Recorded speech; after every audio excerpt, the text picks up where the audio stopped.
you're by yourself at 10 Baldwin, Maddie. Is that right? We are now recording, and that is correct, Alex, for now. Thanks. Okay. Okay, it is 1 p.m. on July 14th, 2025. I am Janet Hurley, Chair of the Land Use Review Board. This is a meeting of the Land Use Review Board, and I will ask board members to introduce themselves as I see you on my screen. Alex. Alex Weinhagen, board member. Hello. Kirsten. Kirsten Sultan, board member present. Sarah. Sarah Hyde, board member present. And Brooke. Brooke Dingledine, good afternoon. Thank you. Do we have any agenda updates? I believe that the enforcement cases that we had posted on this agenda, we don't have our enforcement officers available to go over those with us today, so we can postpone that until a future meeting. Other than that, is there anything else?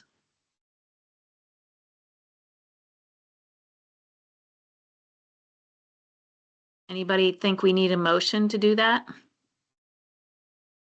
I do not. Okay. Let's just move on then with that, those two items being postponed. And we have no public present, just staffers and the board, okay? Operations and budget updates. Pete, I know Rachel has some budget discussion that she'd like to have. Do you have operational stuff other than that? I can give the board a quick update on the positions. So if you'd like, I can start there. Sure. Yes, please. Yeah, great. So good news is we received the position number for one of the classified positions that we got from the legislature for the district coordinators this last week. So that means that we can start the HR processes to get that finalized.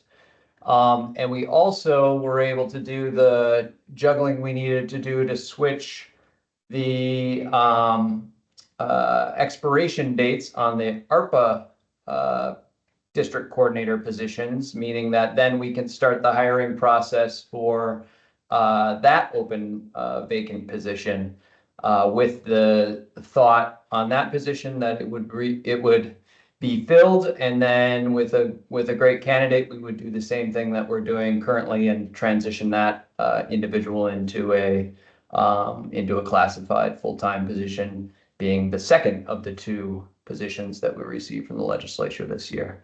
So a little bit of juggling to make all of that happen, but things are, little is maybe an understatement, but it is moving in the right direction. So really happy about that. Get our staff as fully staffed as we can here. So Typically, open that up for any questions. Yeah. do you typically draw together a hiring committee, so to speak, with staffers? And Yep. do you just do that yourself?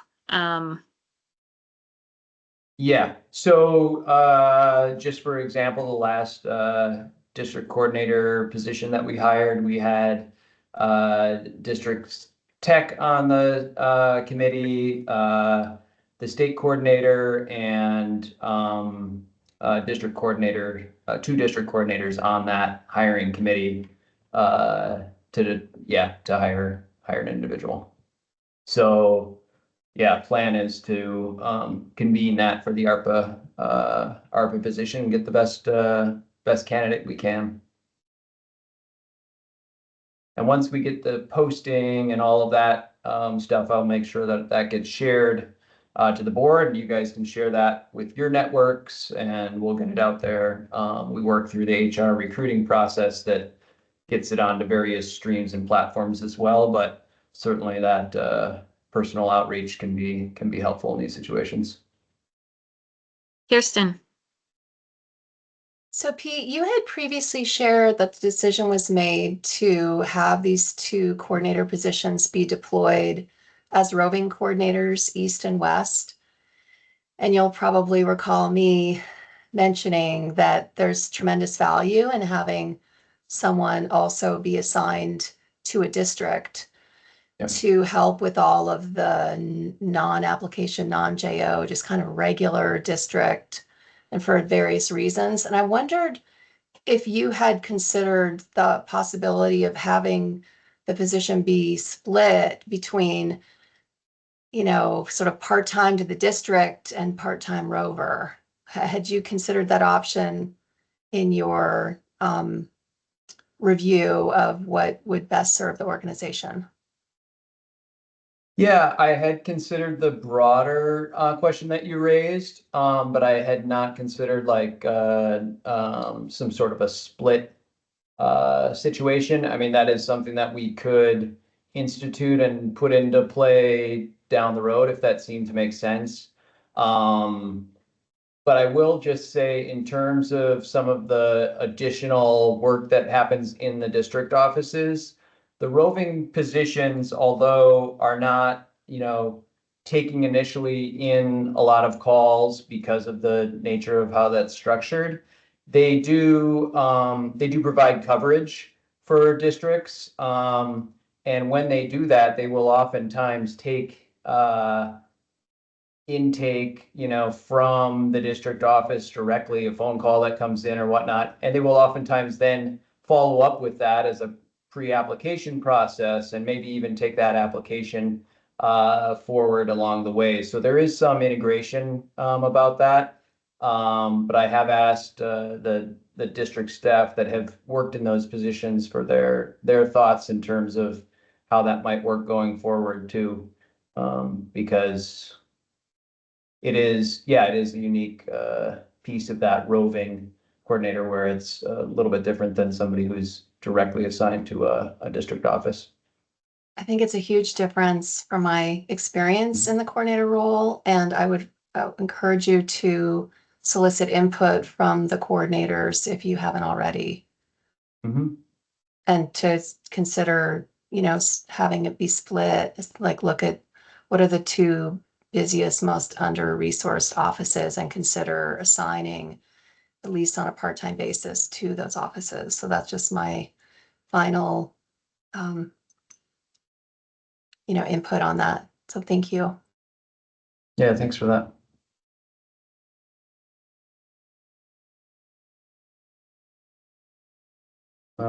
You're muted, Janet. Sorry, anything else from you, Pete, before moving on to budget? I'm assuming we'll talk about the carry forward a little bit in that conversation. Actually, we should talk about that separately.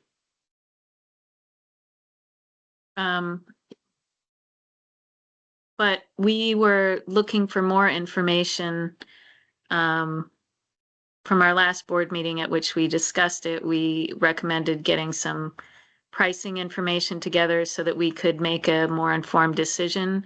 I don't know if any board members have thoughts or questions or comments to share about our carry forward discussion that we had last week. Anybody? I thought we were going to discuss it on Thursday. That was my Yeah. recollection too, that we had planned to Yeah. talk about it on Thursday. Yeah. We don't have additional pricing information that we haven't received any to share at this point. So Okay.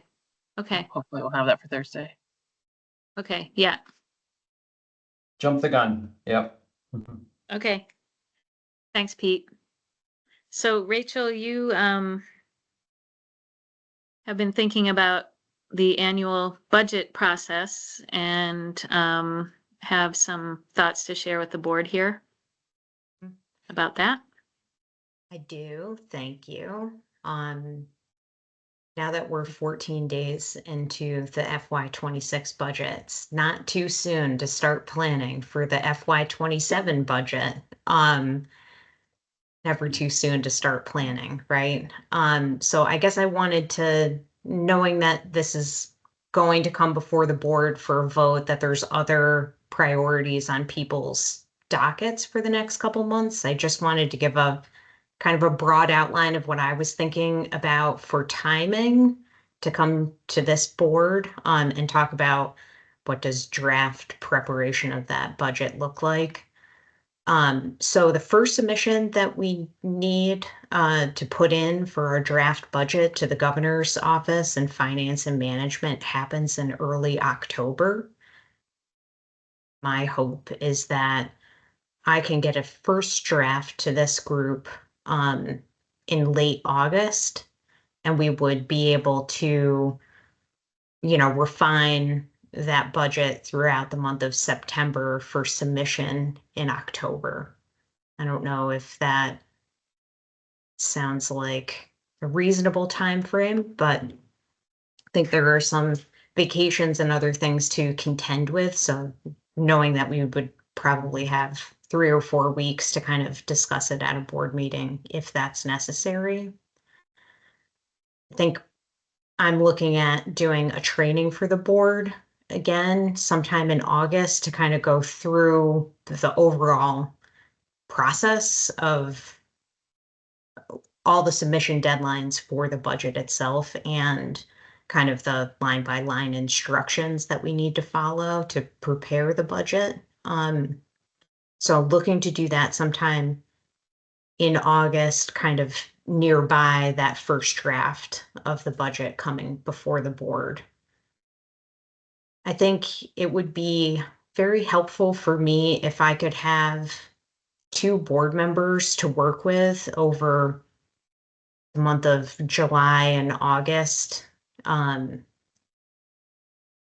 bounce ideas off of for that first draft of the budget, and not to put too fine a point on it, but I think from my perspective, that should include Janet as the chair. There are many milestones throughout the budgeting process that the chair needs to be aware of and sign off on for reporting purposes, like attesting that our actual receipts are in line with what we've developed for the budget, as well as there's some personnel information that funnels up into the budget itself. The other person that I'm hoping would say yes is Sarah Had, because the biggest, the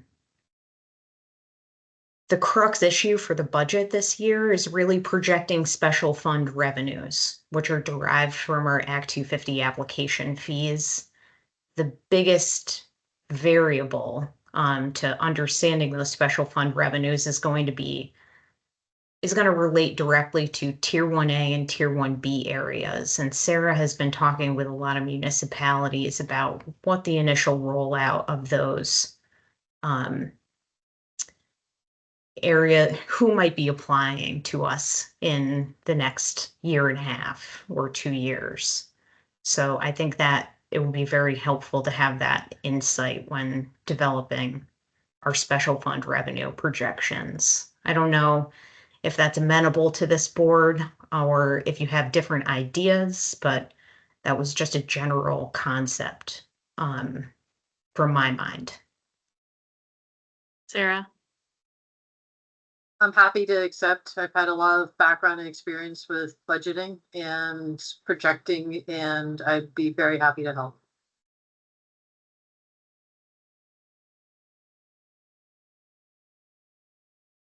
Kirsten? So Rachel, getting back to your question about the schedule, does that schedule work for you? I want to make it works for me just fine. I have a vacation in early September.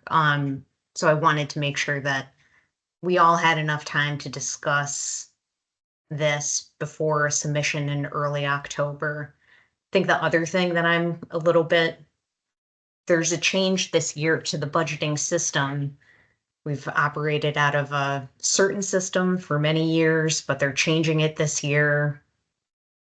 I haven't even gotten a preview of the new system, so I want to make sure that there's time for us to discuss and me to get that into that new system. More than enough time, to get everybody on the same page about that. If Sarah's willing to do that, that's terrific. With background experience in budgeting, plus her insights into the tier 1A and B will be really useful. So thank you, Sarah, for offering or accepting that. That's terrific. Thanks. Ditto. Okay, well, I don't Any other even thoughts? bend into my checkbook, so I leave that to my husband. it's what a diverse skill set and a team is for, Brooke, you know? So thank you. I think I will, hearing no other comments, I'm gonna move forward in that direction. So thank you. That's it for me, Janet. Okay. Sorry, let me get back to the agenda. I think the agenda just says operation and budget updates, but Yeah. my recollection was we kind of wanted all three members of the leadership team to chime in on this agenda item, operation, budget, and legal, in case there's anything. I'd appreciate hearing from Allison if she has anything to share, which she may not. So the last time we talked about this, Alex, we suggested that legal could go under item I so that they weren't bifurcated. Got it. My bad. Sorry. That's okay. So, what was I gonna say? Operations budget. Darn. Something slipped my mind, so I'm gonna move on to E, studies and reports. And we are going to be discussing appeals, so we'll skip that one for now. And how about tier 3, Alex? So for tier 3, we have another stakeholder meeting tomorrow, July 15th, to review the first draft and get input from stakeholders on that. And the board will be seeing that first draft towards the end of the week so that it can be discussed next week. Great. That's the update on tier 3 and criterion 8C. Hearing back from people who extended an invite or at least a request for interest. So probably sometime next week, I'll be getting back to the board with that list. Okay, great. Thank you. And I'm also going to put off the Regional Planning Commission application because we're talking about that separately. How about tier 1A, Sarah?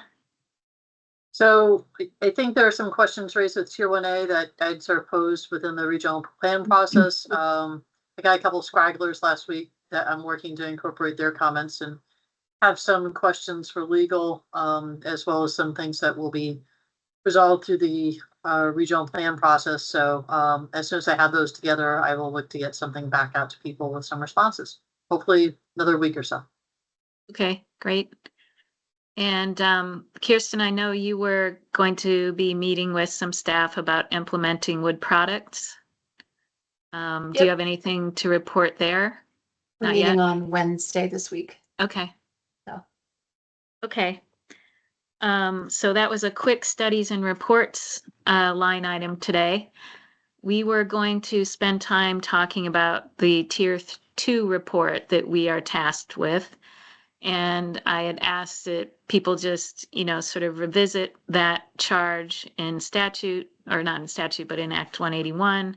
And I'll just, I looked at it again, and just overall, my impression is that this is a premature report to be due on February 15th next year before the tiered jurisdictional framework is even in place and before 8C is in place and tier 3 and the road rule and all of that is all of these different aspects of 181 were set up to address fragmentation in the rural areas, which is kind of the thrust of this report that they're asking from us. So my initial read of it is that I think it's appropriate to ask for an extension on this until there's more to be told. But also, there were specific areas that the Tier 2 report did ask us to look at. And one is the effectiveness of our ag soil mitigation process. I think that's something that we could start looking into now. And I wonder if anyone in particular is interested in doing that. And, I thought of you, Kirsten, since you're very familiar with implementing it and you have a little bit more time on your hands now that the wood product study is delivered. So do you feel like that's something you might want to do? Yeah, Okay. I will share. I have a slightly different overall perspective of this element of the Act 181 responsibilities. To me, it's just hand in hand part of the package of areas that the legislature spelled out, do these things, make these evaluations, return. I'm not opposed to asking for more time if we think we need it. I don't think we would be able to meet the current deadline in statute, given the current status and the sum total of the Tier 2 report responsibilities. Mhm. And I had the same thought that it might make sense to sort of start tackling parts of it, knowing that it will all have to be brought together as part of a package. And hopefully whatever we do now doesn't become sort of stale, depending on the timeline. But yeah, I would be Yeah. happy to start looking at that 9B information and And putting some of that together. And before I forget, I did get a comment from the public about Tier 2. Annette Smith had sent me an email saying she's not able to attend today. She saw Tier 2 on the agenda. She saw my name on the studies and reports information that's on our webpage. And so she was asking about municipal jurisdiction, basically in Tier 2 areas, and saying she's involved in a project as a municipal representative or representative of a committee, rather, doing a solid waste project in Danby. And she's saying she thinks that the municipal exemption in Tier 2 should be eliminated. So that's just kind of in a nutshell what her input today on Tier 2 is. yeah, and that goes along with the charge to look at commercial service and retail activities and land use outside of our centers. So I think that is, apropos to the report, that concern and that suggestion. But the other thing I was going to ask you in particular, Kirsten, is if one of the other specifics is that we are charged with reviewing on-farm business activities and the jurisdiction for those. And, it's related to ag soils to some degree, and wondered if that felt like something that you could also take on. I would be happy to do that. I'd be looking for another board partner too. And I think this is going to be a sort of more robust, probably sort of thornier Yes. issue. And it'll be something that, obviously the full board has to engage on. Yes. And sure, I'd be happy to be the lead person for that component as well. Okay, thanks. Yep. And I know Alex, you had Alex your has some interest hand up. too, I think. Yeah, so I'd just like to chime in on, the overall topic, and maybe some of the specifics. There are two charges in Act 181, right? Recommending statutory changes to address fragmentation of rural and working lands.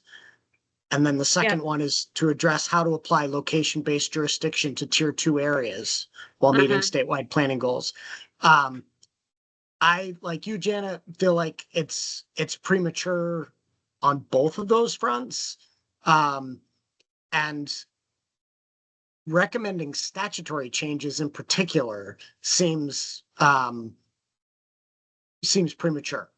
It'd be one thing to study how how to address fragmentation of rural and working lands, but to actually be ready with here's a statutory change that the legislature could make, seems premature. And I don't understand why delivering that to the legislature in February in the second year of a biennium does them any good whatsoever. There's no way that statutory language would be introduced in a bill.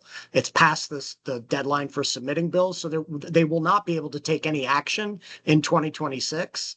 And 2027 is the beginning of the new biennium. So any bills that we're halfway through get washed and are over and have to start fresh. So I think there's a really good case to be made for us to request an extension such that the legislature would have fodder to work with maybe in November or December of 2026, which is when they start drafting bills for consideration in the next session in 2027. So certainly on number one, I feel like we should be asking for an extension. What's in Act 181 is a lot about fragmentation of forest blocks and habitat connectors, and that's what Criterion 8C is all about, and a little bit of the Tier 3.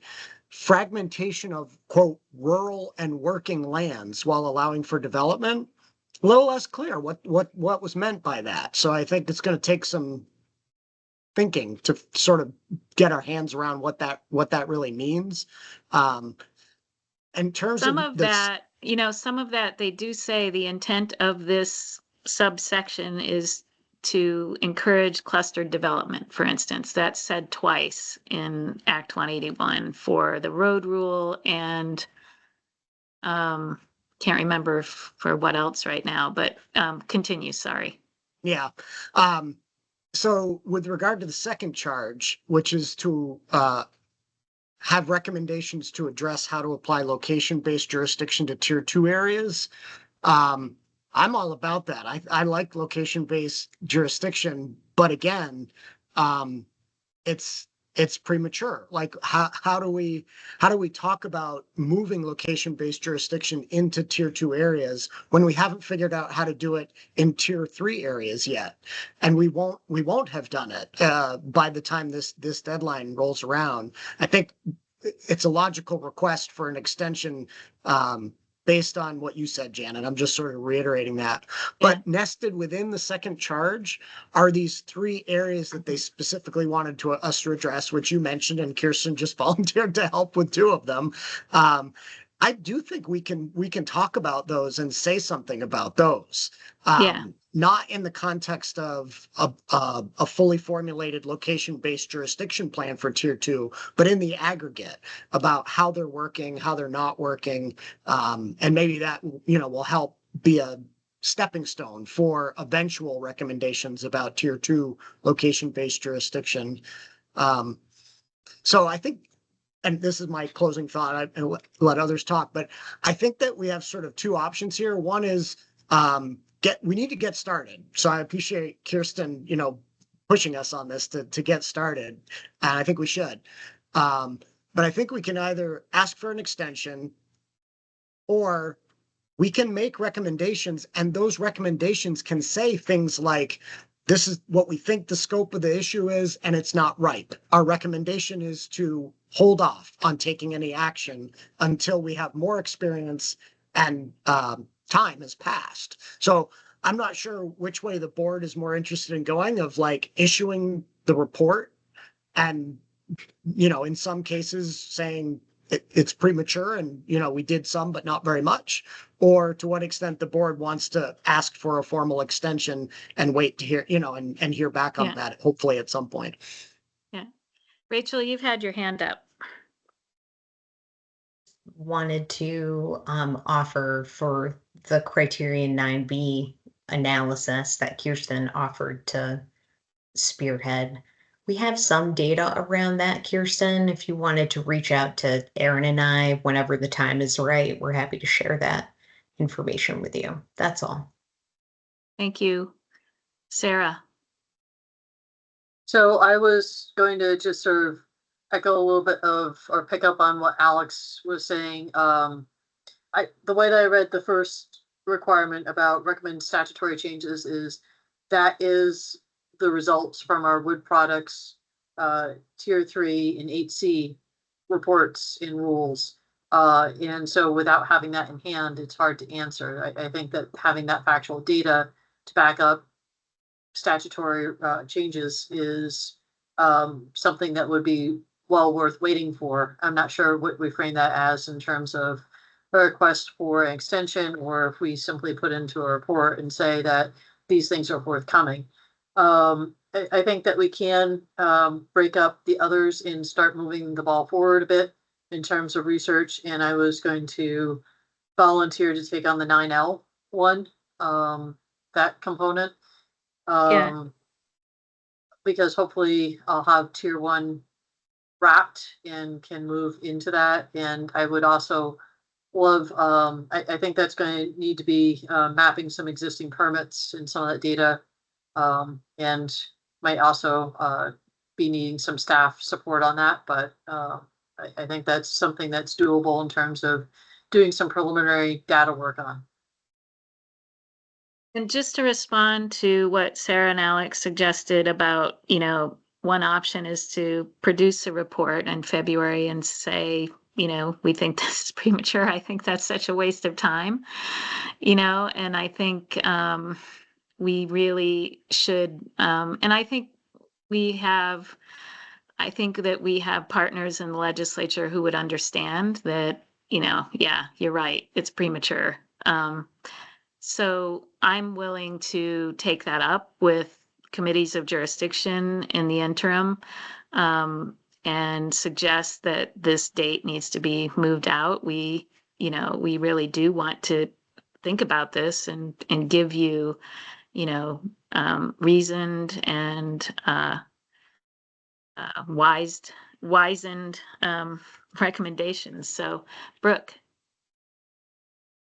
Yeah, I agree with that approach, but I think we need to analyze it the best we can to determine, what is the date that we would be asking to push it out to, try to work, try to figure it out among the other pieces of the puzzle so that we at least have a realistic expectation to communicate.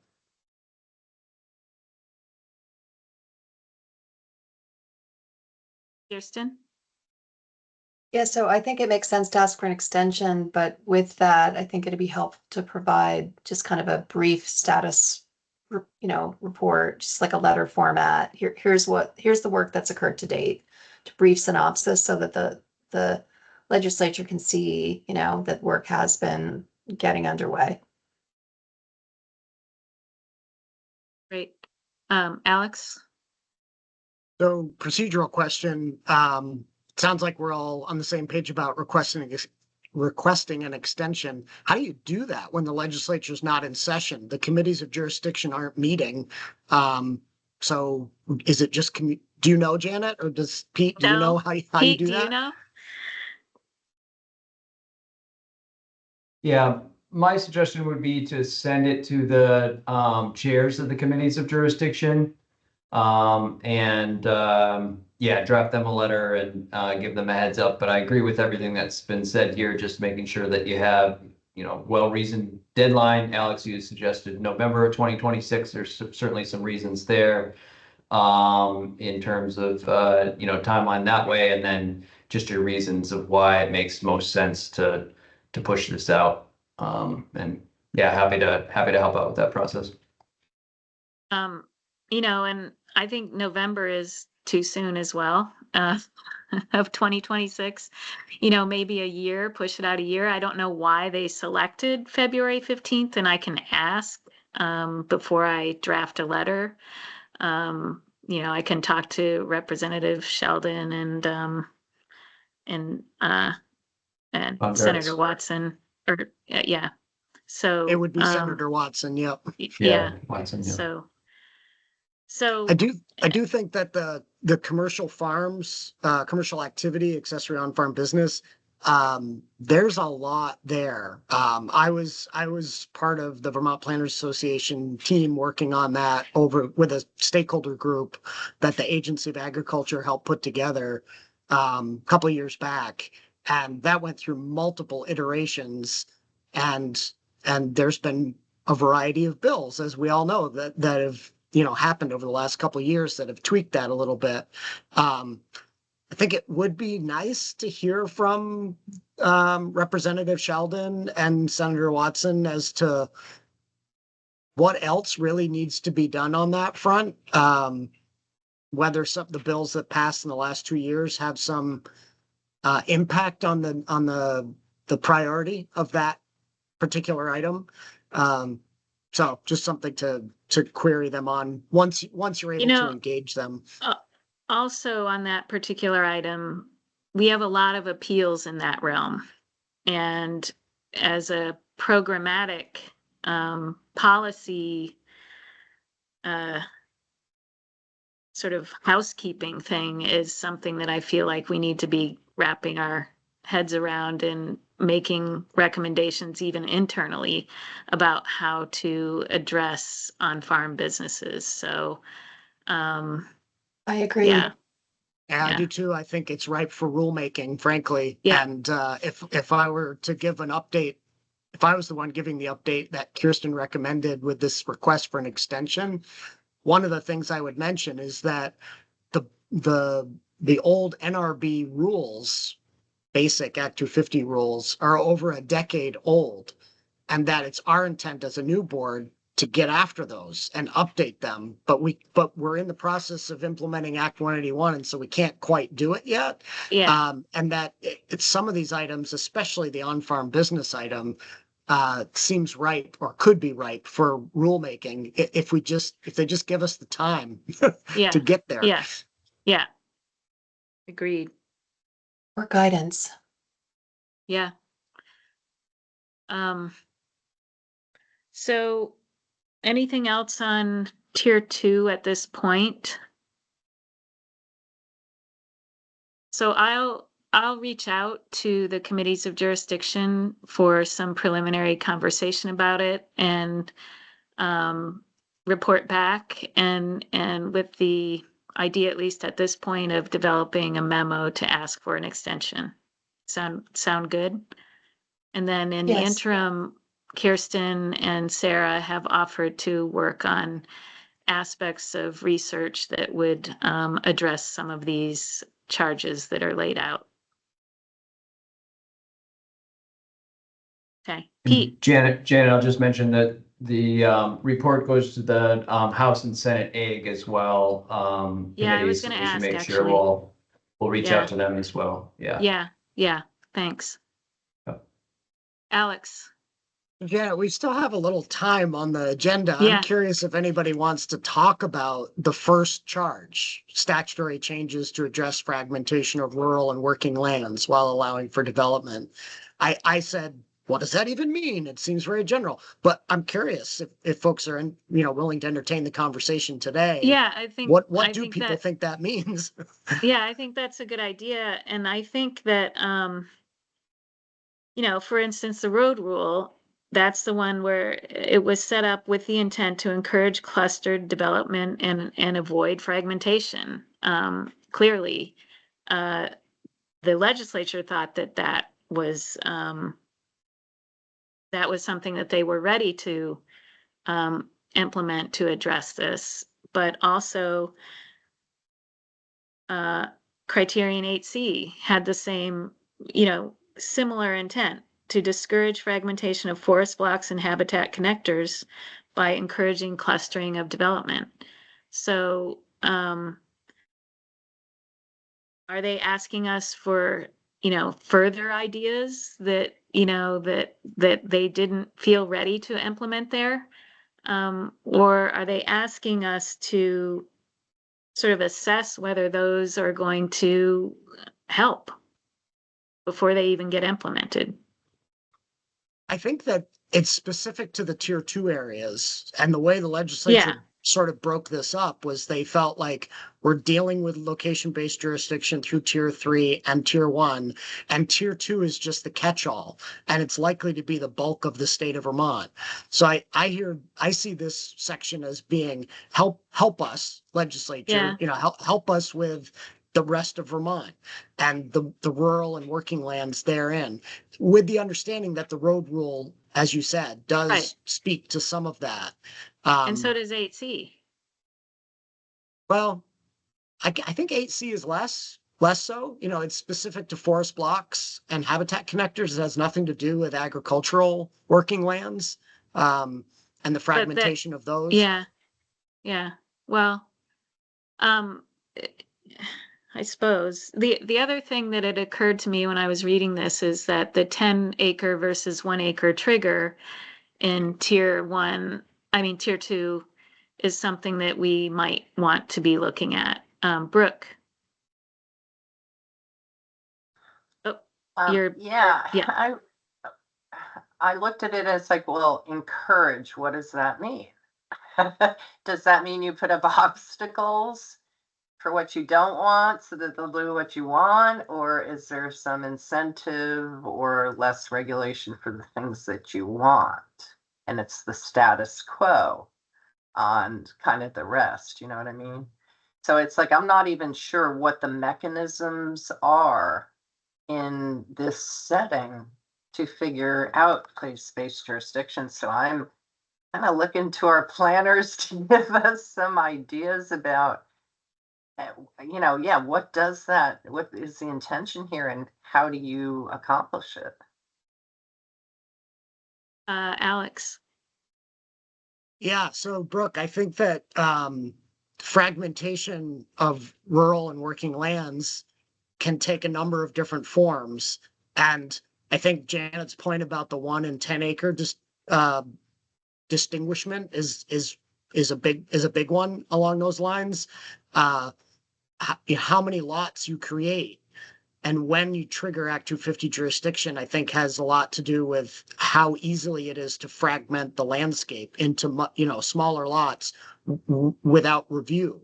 And, you know, that might be something that we could be thinking about, is whether our jurisdictional triggers for subdivision are, need to evolve. So that's one way. But yeah, that's why I wanted to have this conversation, because I think fragmentation means different things, to different people, and maybe working lands does too. Kirsten. Yeah, I'm not quite ready to have the conversation yet, but I'm glad to have a little bit now. And I was going to say the same thing as Alex insofar as partitioning and subdivision of land, thereby fragmenting land, I think is a big part of this topic. Like that's where my mind goes. And I likewise anticipate that tier 2 will likely be the majority of the state. So I think this is a significant legislative charge that we need to look at.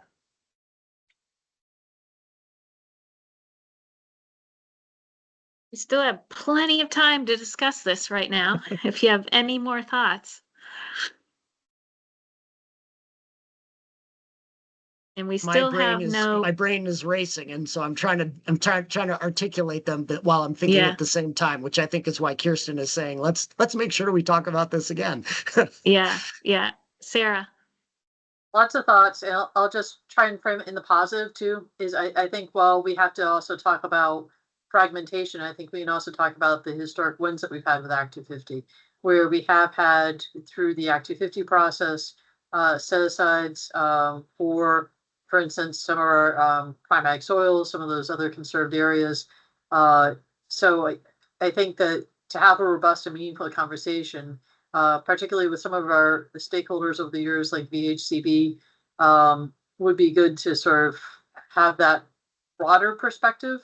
So it's not just the negative, but it's also the converse of it, is where have we had some meaningful wins that have protected against fragmentation, and how do we learn from that? So I think that sort of reflects that having this meaningful conversation in a short period of time is nothing that we're probably going to be able to facilitate in the longer that we have, and just serve for Janet in terms of advocacy around giving us more time to have a more robust product that is more meaningful.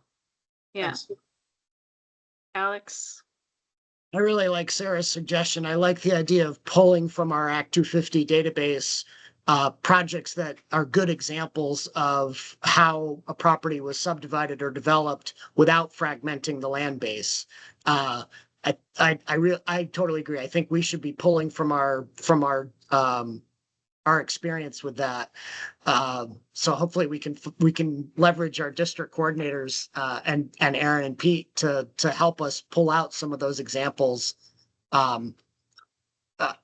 I also think that the housing crisis is bigger than just the designated centers and neighborhoods that we're going to talk about with our regional plan adoption. And I've heard from a lot of Vermonters that that they're a little concerned that that's the only place that the state is sort of planning for there to be housing growth. And I've heard people in the tier 3 meetings, say, I have land that's outside of one of those areas, and I know there's a certain slice of it that would be good for some housing. Am I disincentivized from even thinking about that? And I wonder if we can wrap that into the conversation about how to address fragmentation of rural and working lands in a way that is, like Sarah said, positive. Like, here, we think there should be statutory changes to enable housing in rural and working lands in locations where it makes sense and in ways that don't strand working forest or farmland without access or without suitable log landing space or what have you. These are the kinds of conversations that at least in Heinsberg, we had with the Planning Commission year after year. How do you retain rural character? How do you enable a working landscape? And so I'm not saying we have the answer, or I have the answers from that Heinsberg work. I'm just saying it's a conversation that I think has been happening over the years. And I would love to be able to recognize that and make rural landowners feel like we're not just coming for them with restrictions, but we're actually coming for them with ideas about how they could better make use of their land and help address their needs and the state's needs with regard to housing. And with regard to, preservation of rural and working lands. So, yeah. Kirsten. Yeah, so Alex, there are some great examples of Act 250 promoting, more clustered subdivision development on, 9B farmlands. Since I think more or less the inception of 9B, the earlier 9B standard encompassed, just going from memory here, a showing of not a significant reduction, which is basically like clustering. And the interpretation was if the project was focused on an area of land 1/3 or less, encompassing 1/3 or less of the sum total of 9B soils, that was considered to meet that factor. And now it's a little bit more prescribed and based on the soil unit data. But for the on-site mitigation option, it's very prescribed as to exactly how much remaining 9B soils lands are to be dedicated for on-site mitigation, whereby would remain undeveloped as part of the project proposal. So it really has a strong nexus to Act 250 criterion 9B for the farmland properties that feature 9B soils that qualify as such under the 250 criteria. So there's lots of examples of that, and I'd be happy to help identify those. And there's some nice success stories. Yeah, and it jogs my memory that we also need to talk about something that one of our district commissioners said at one of our meetings was, does on-site mitigation really work? Or are we creating are we preserving agricultural soils in the middle of subdivisions that don't actually do anything? And we would be better off mitigating offsite. And I wonder if that can't be part of these conversations too. Brooke? Yeah, I know that I've heard from various folks over the years, actually, the notion that if you do a subdivision and you have the house sites, you're planning for clustered development. There is a lot of concern about why then, if I come in and build my house, do I have to be subject to Act 250? So the notion is, I mean, I can think of some examples where it's a housing development where maybe a couple of the lots had some issues like stream buffers or something like that, but the rest of the entire development, there really was no particular issues that needed to be protected. And people are like, why is my property subject to Act 250 forever and a day, so that if I want to build a garage, I don't just have to go to the zoning administrator? So there is that notion or that concern about why does it never go away? Why does Act 250 never disappear? So there could be a notion of, if the developer has everything in a clustered development indicated in the original master permit or whatever, that it would be much easier for the actual homes to be built without having to go through further review and appeals and all that stuff. Good point. And if I was wrong in my explanation, Kirsten, jump in. It's another thorny topic. I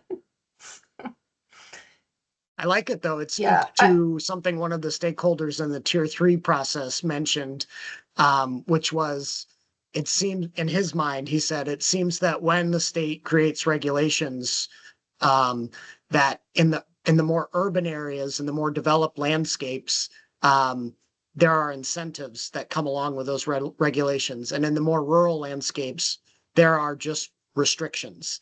Right. And so his suggestion was, if there's a way that we can approach rural working lands and the people who own those lands with a carrot and a potential positive side of our program, maybe we would be received more, better. And your suggestion, I think, is an interesting one to think about, that if somebody does the right planning, is it possible that they could get an Act 250 permit that then basically says, for lots 1 through 12, there will be no further Act 250 jurisdiction because those were properly planned. And so you needed the permit to create them, but no longer need a permit to, live on them because they're properly planned. Be an interesting thing to work through. Sticky, as Kirsten said. Typically, even at the municipal level, those clustered subdivisions are called PRDs or PUDs. And they require that a development envelope be mapped out on the survey, and that any development occurs within that envelope. And, you would think that maybe that could mean that you don't need an Act 250 permit to put up your shed or your garage or whatever you want to put up within that building envelope. Sarah. I was just going to say that usually when you do a PUD, you then exempt that area as long you don't need to go back and amend the PUD every time that you put up a shed or a deck or something like that. I think there's also the ability to draw from essentially what some of Prime Ag mitigation is transfer of development rights, or TDR. There are also other things like fixed area based zoning, where you try and, to what Kirsten was saying about clustering, or giving incentives for more units within an area of, if you preserve this, we'll let you cluster and add more units over here. So to sort of what Alex said about looking at not just the stick, but also some of the carrots involved. So no, I think that this is an exciting area to be able to examine. It just, the more that we talk about all these great things that we could look at, the more that it feels like, yeah, this would have to be very rushed to get to February. But if we have a longer period of time, we could start evaluating some things like carrots. I think those are great ideas. Kirsten, I would wholeheartedly support some carrots for rural areas. I don't know what those carrots would be, but I welcome the conversation.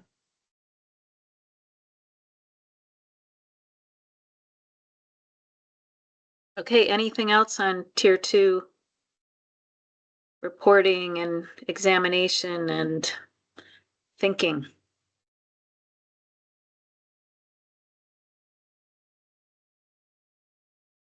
Alex, So I'm curious, Pete, don't mean to put you on the spot, and or Allison. 9L, in my very limited sort of review of it over the years, has seemed rather problematic. And I'm curious if you two have any impressions about its utility.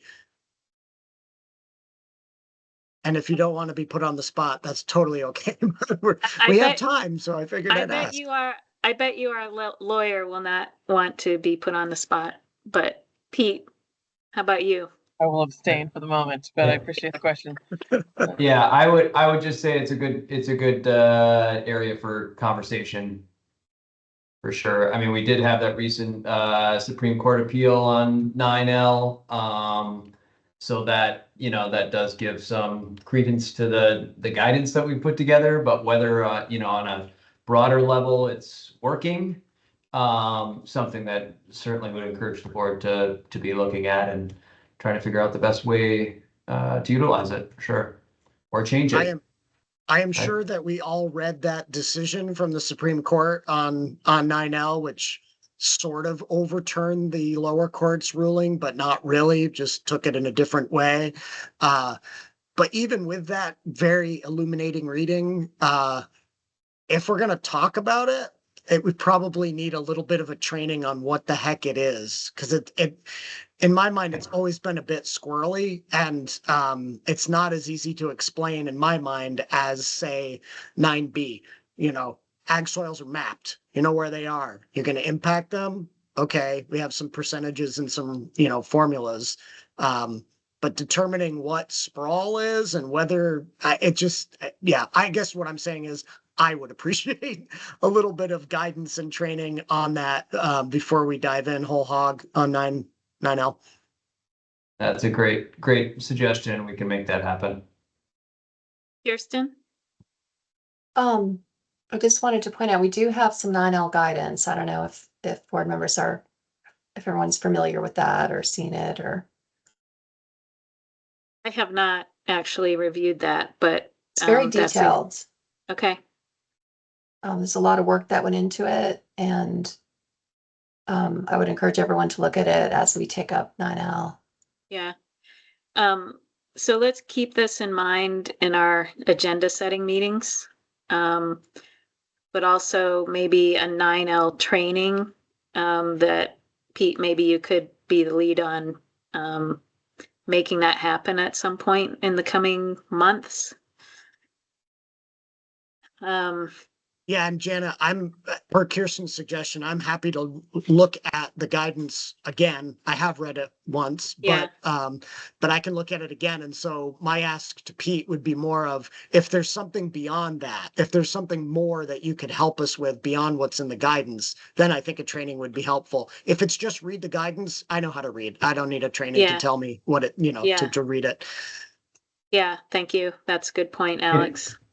It is very detailed, and we're happy to, kind of walk through it with everybody at some point of training. But why don't we start with reading the guidance, and then if the board has the appetite to, dig in deeper or whatever, have a training on it, happy to set that up. Okay, that's good redirect. Brooke. Yeah, and if Pete, could you send us the Supreme Court decision on 9L? So that we can review that. I think it's really helpful. Yeah. I can recirculate that, Pete. I know it was sent out when it came down a few weeks back, but yeah, no, that was very, I but I don't know if I can find it easily. Yeah, I got you. Thanks. Okay. We are half hour ahead of time, I think. Yes. Are you ready to move on to appeals study? I see some Sure. nods and some fingers, some thumbs up. So Brooke, do you want to lead us in here? Sure. Share my screen. I'd love, now that Sarah's back, to go over some of the points that she had raised. She and I went over them earlier. But first, if I could share my screen about to show the agenda for Wednesday this week for the stakeholders meeting. Sure. Make sure I get the right one. And while you're looking, yeah, I had a question or two about Sarah's comments, having heard them last week, but then reviewing them a little more closely in written form. Are you all Go ahead, looking at, Brooke. I see you have it here. does it say agenda stakeholder meeting 5? Yes, it does. Okay, great. So this is a 2-hour meeting, or no, I'm sorry, an hour and a half meeting that we scheduled to go back to the group to have a focused discussion about components of a board model that would take the Act 250 appeals only. And so we're trying to drill down into the important choices that need to be made, for example, on the record appeal versus de novo appeal, so that we can then move with that model forward to be able to draft some board rules, because that's the next step. We need to know what the structure is before we can start putting together the process and the rules of the process by which things would happen.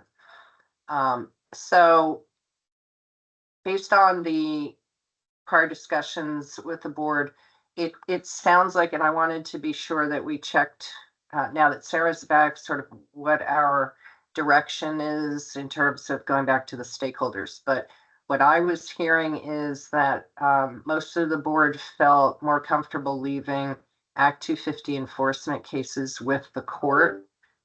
We would still issue notices of alleged violation and do our part for enforcement as sort of the prosecutor in the case, but that would still be adjudicated by the environmental division. So we are, if this is the board's, the way the board wants to move, we're only talking about appeals to a board of jurisdictional opinions and then the actual permitting decisions, and leaving enforcement behind. Yeah. Does that sound like everyone's on board Yes. on that? Okay, great. Then, in terms of the issue number 2, standard of review, we have had a previous conversation about, because of the new open meeting law requirements, which require recording anyway, that an on the record appeal is more doable from the district commission up to the LURB, because and we've had discussion among the stakeholder group that in the administrative arena, one does not require actual transcripts to be done. We have an actual recording. People can pay for that extra document if they wish. But the other issue is some folks are kind of they're supportive of de novo review because they're concerned about the neighbors or others not having the opportunity to get up to speed to be able to collect evidence that they want to present, like an expert witness or something like that. So does the board have any preference? Can we talk about how you all feel about a de novo review versus on the record versus some kind of hybrid that gives, for good cause, some Brooke, is there additional precedent for a hybrid in Vermont anywhere? I have seen it sort of in the PUC a little bit, in the notion that but it would require formal motions, and we want you to, there was no opportunity, we found this a new evidence, that kind of thing. So I'm not sure that there is. I'm not aware of one. Okay. And then secondly, and Kirsten pointed this out last week at our meeting on Thursday, about liking the idea of using the lower body ruling or decision as a starting point in the appeal matter. And so not throwing it out and not going completely de novo, but maybe not, and I don't know if this can be a hybrid kind of idea or not, but you know, to look at that decision point by point, to find whether it adequately addresses all the criteria, and if not, you know, then asking for more testimony and evidence on those points at which it was found not to be up to snuff, so to speak, and how to go about doing something like that. So I have had some conversations in the last week, which a few of the stakeholders and one of the lawyers is sort of reinvigorating the notion of following not the process, but the structure of the PUC. Let me explain how they do it. So you have a hearing officer at the PUC that hears a case. They write it out, full, decision, findings of facts, conclusions of law, the whole 9 yards. And that gets sent to the PUC, the commission, as a recommendation. And the commission accepts it, rejects it, or they modify it. But before they do, the parties have an opportunity to ask for oral argument, to submit briefs, and for a site visit, for the actual commission to take a site visit. So in our setting, what is being suggested is make sure the citizenry, the district commissions, the local control is effectuated through the district commission process. Take that determination as a recommendation to the board, and the board makes a yay or nay or a different decision after some process like the PUC has. That decision at the PUC, or in this context, would then be appealable to the Supreme Court on an abuse of discretion basis.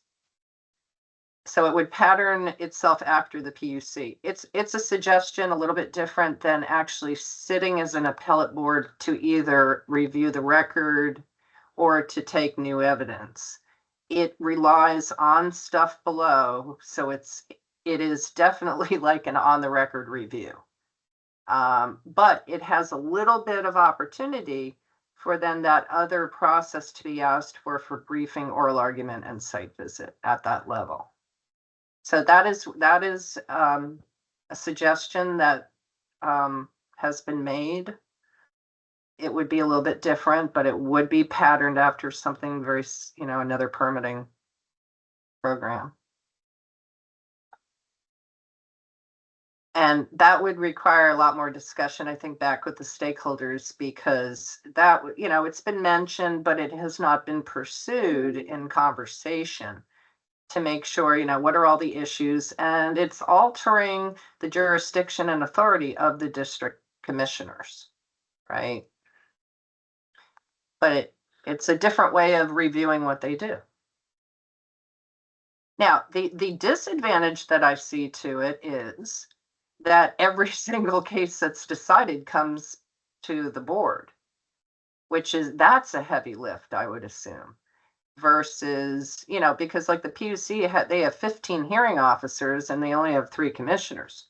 All of the work is done unless they decide to change something, and that is pretty infrequent in that arena.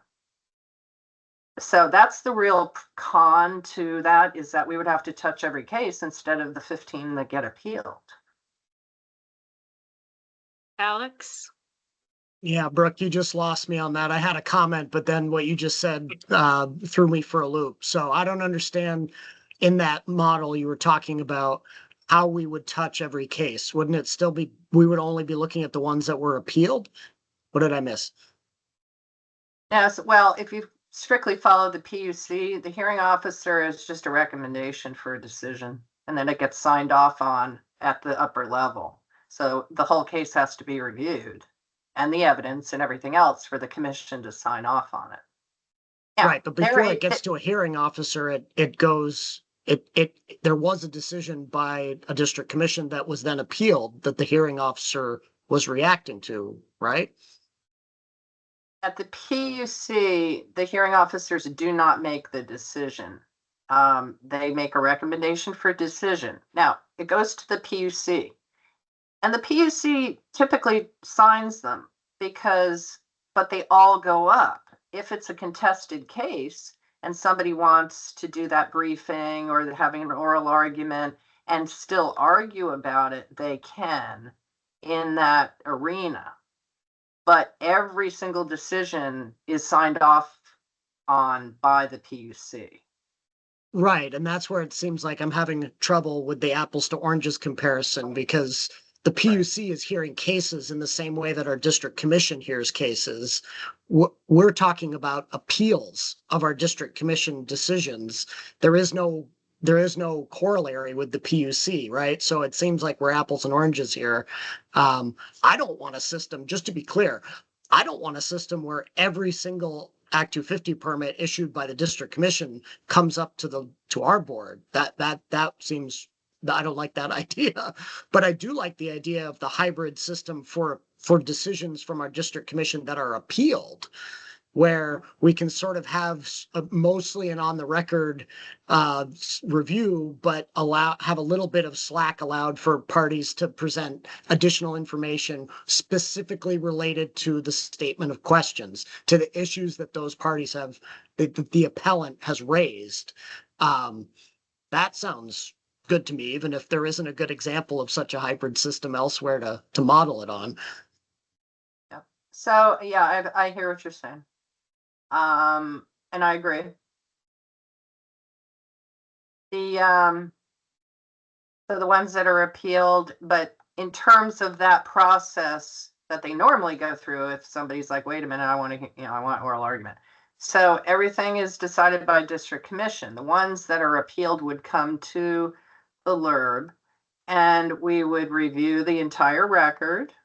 If an oral argument were asked for, or briefing is typically what's asked for, but oral argument and site visit as well can be requested. And so it would be that process to allow the additional information or arguments to come in,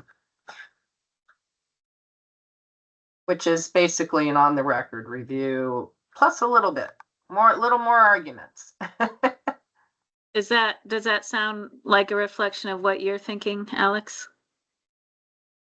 Yeah, but I'll be honest with you, I am interested to hear from the stakeholder group what the collective of them think of that, because what I'm hearing, Brooke, from your stakeholder process is like somebody has a good idea and it gets recorded and then described a bit. Somebody else has an idea and it gets recorded and described a little bit.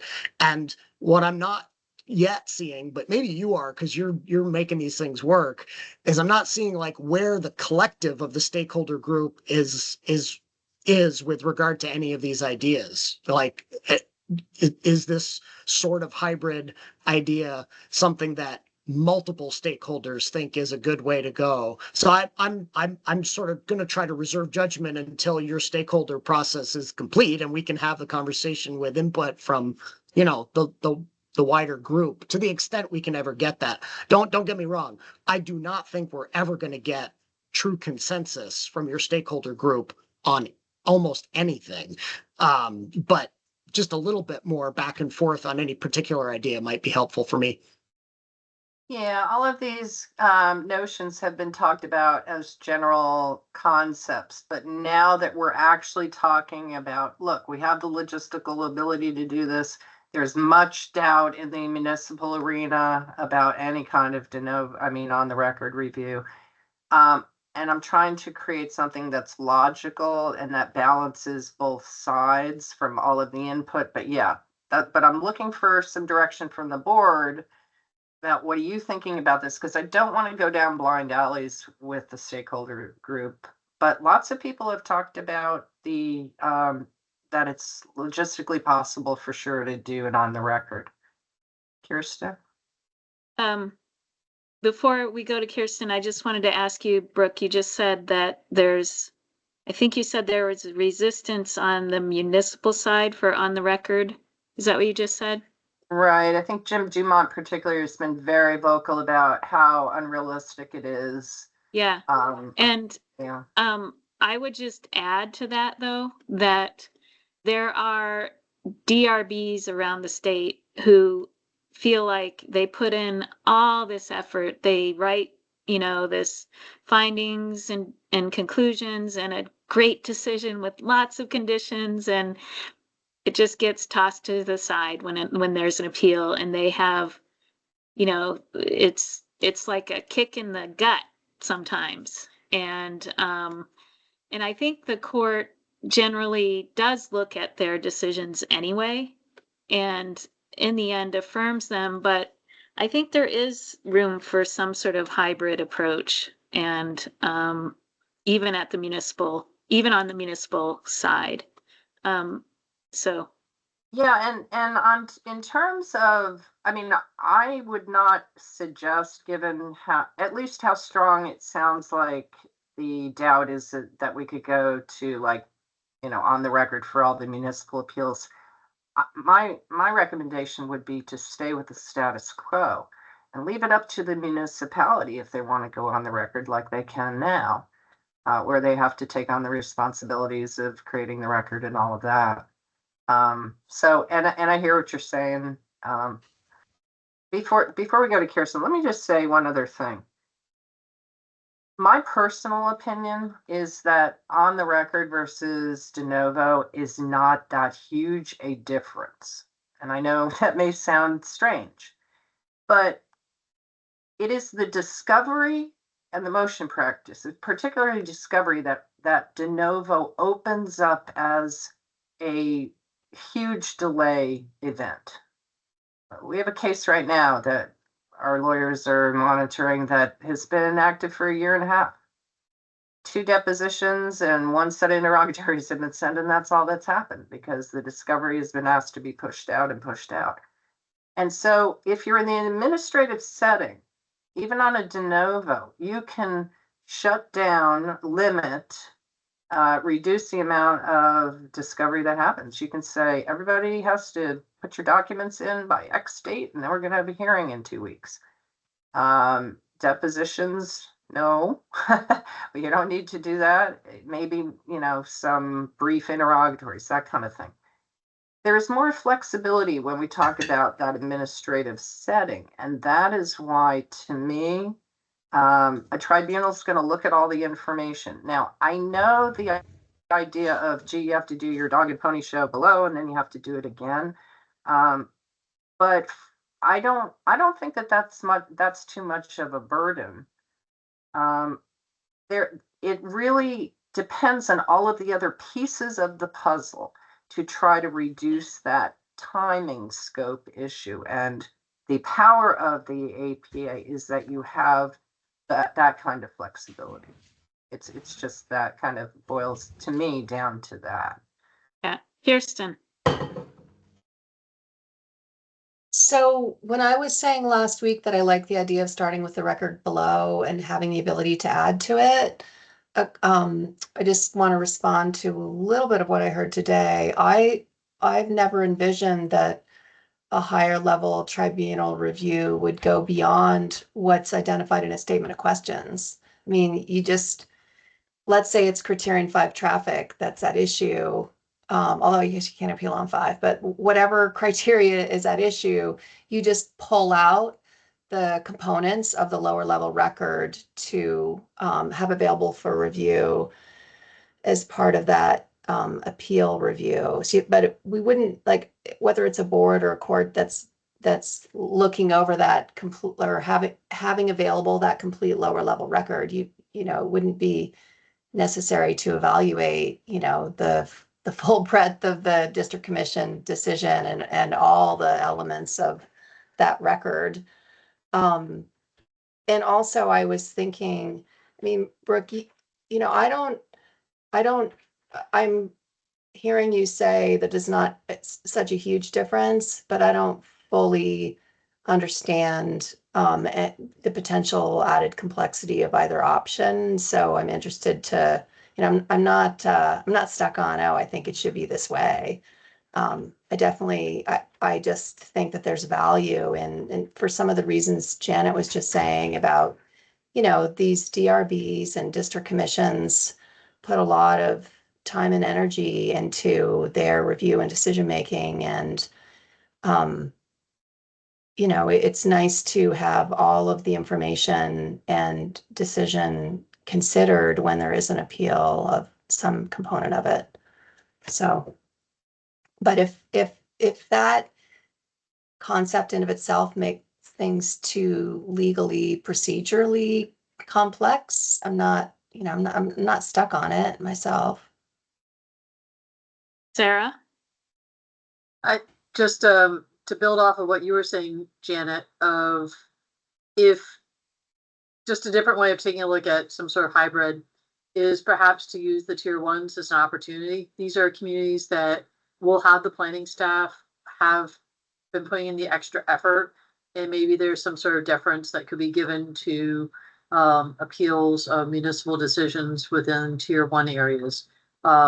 So just look to maybe add additional benefits, and also since you have people that are stepping up to the plate that have robust planning processes, have robust regulations, trying to narrow it down to that who could you convey that sort of additional benefit to address the one of the tasks of the appeals study is how do we incentivize housing, and if those tier one areas are the areas that we're supposed to be focusing in on unleashing housing in, that might also be a complementary process with the appeals, is to then give deference to any sort of local municipal approvals within those areas, such as almost on the record, but maybe not with the strict requirements of evidentiary proceedings and some of the other things that can be sort of onerous with on the record reviews.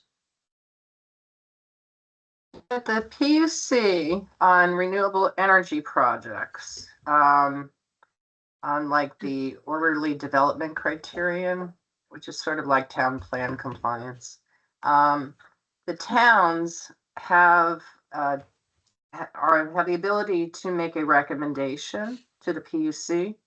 And so, and they don't have to be a party to do that. They don't have to intervene in the case. If they have a regular town plan, they get due consideration. If they have an enhanced energy plan, then their recommendation is given substantial deference. So that is one other mechanism that we have that gives a voice to the actual community on cases, so that they don't have to incur the cost of getting involved in having their lawyer show up in court. So that is one other way to do it. It could be that a determination of compliance from this board, maybe it should lead to substantial deference, just as the energy compliance piece of a plan leads to that at the PUC, right? Or that could be one of the recommendations that we make. explain what you're talking about, though. I'm not. Oh, just like in an appeal, Mhm. regardless of whether it goes to the court or to the board, the plan, the regional plan could get substantial deference with regard to at least criterion 10, right? And maybe that should be something that we recommend. So like if it qualifies as housing in tier one, I mean, Yeah. I see what I'm Yeah. getting. Yeah. What happens at the PUC is that the town looks at the application and then they send their recommendation about whether that project complies with their town plan or not. But they get to do that and they're given whatever level of deference without having to intervene as a party or, or send their zone, they don't do zoning in those, it's Yeah. preempted, that kind of thing. So it still has to be about the project, but if it's tier one, you could do a automatic goes, passes muster in criterion 10 town and regional plan if, it's in tier one and exempt or, Right. Right, because the only for thing for that zoning gets it, purposes. right, the only thing that gets substantial deference on the planning document side is for the PUC and when somebody has a confirmed enhanced energy plan. So Right. why not give that same level of deference to projects that, fall into those areas that, the tier one areas that we will be approving as a board, on appeal, on any appeals for those areas. Yeah, I think we need to give that some thought. That sounds interesting. Yeah. Because, one of the real concerns has been voiced about how municipalities don't want to have to spend the money to go up to the court. And, when there's no opponent, for example, on a case, that's one of the things that we think about as well. And this would give them their same voice. And yes, you have to submit the decision, even though it's maybe a de novo decision. The judges see it, they read it. And, I imagine if there were a tie to be broken, it would go to the runner. But, yeah. So in terms of, I think we're leaning towards on the record with some kind of, hybrid, a little bit if necessary, reopen the record for evidence. That's sounding right. I think hybrid, Okay. right? Can I see nods from board members? I saw nods from all board members. Okay. Okay, great. I can't see everybody. I've got too many documents open. Yeah. To remember, Brooke, that Um, it does matter whether we're talking about a municipal appeal or an Act 250 permit appeal. Like Yeah. the level of everyone nodding may depend a little bit on which universe you're talking about. But generally, I think hybrid is the good model. Respect the lower decision, keep the scope of the appeal focused. Don't forget the work that was done prior, but allow for some additional evidence to be admitted within the scope of the statement of questions. Gotcha. So definitely for Wednesday's meeting, that's the direction that I'm hearing is on the record, a little hybrid. Gotcha. Now in terms of the next meeting, which is meeting number 6. Now, are you looking at the Land Use Review Board agenda now? yes. July 22nd. Okay, great. Yeah. So this is we have it set for a 2-hour meeting. But the issue of whether or not we wanted to open an invitation to other members, like other people in Vermont, like planners or zoning administrators, VPA members, that kind of thing. This would be the meeting for them to listen to and attend. And I wanted to find out, is that something that Sarah had mentioned it, Alex and I had talked about it in the past. I mean, I don't want the stakeholders to feel like they're being pushed out or anything. This is their stakeholder meeting. But if you wanted to do something like that, then I would recommend extending the public comment period and letting them know we will have time for you if that's something that folks would like to do.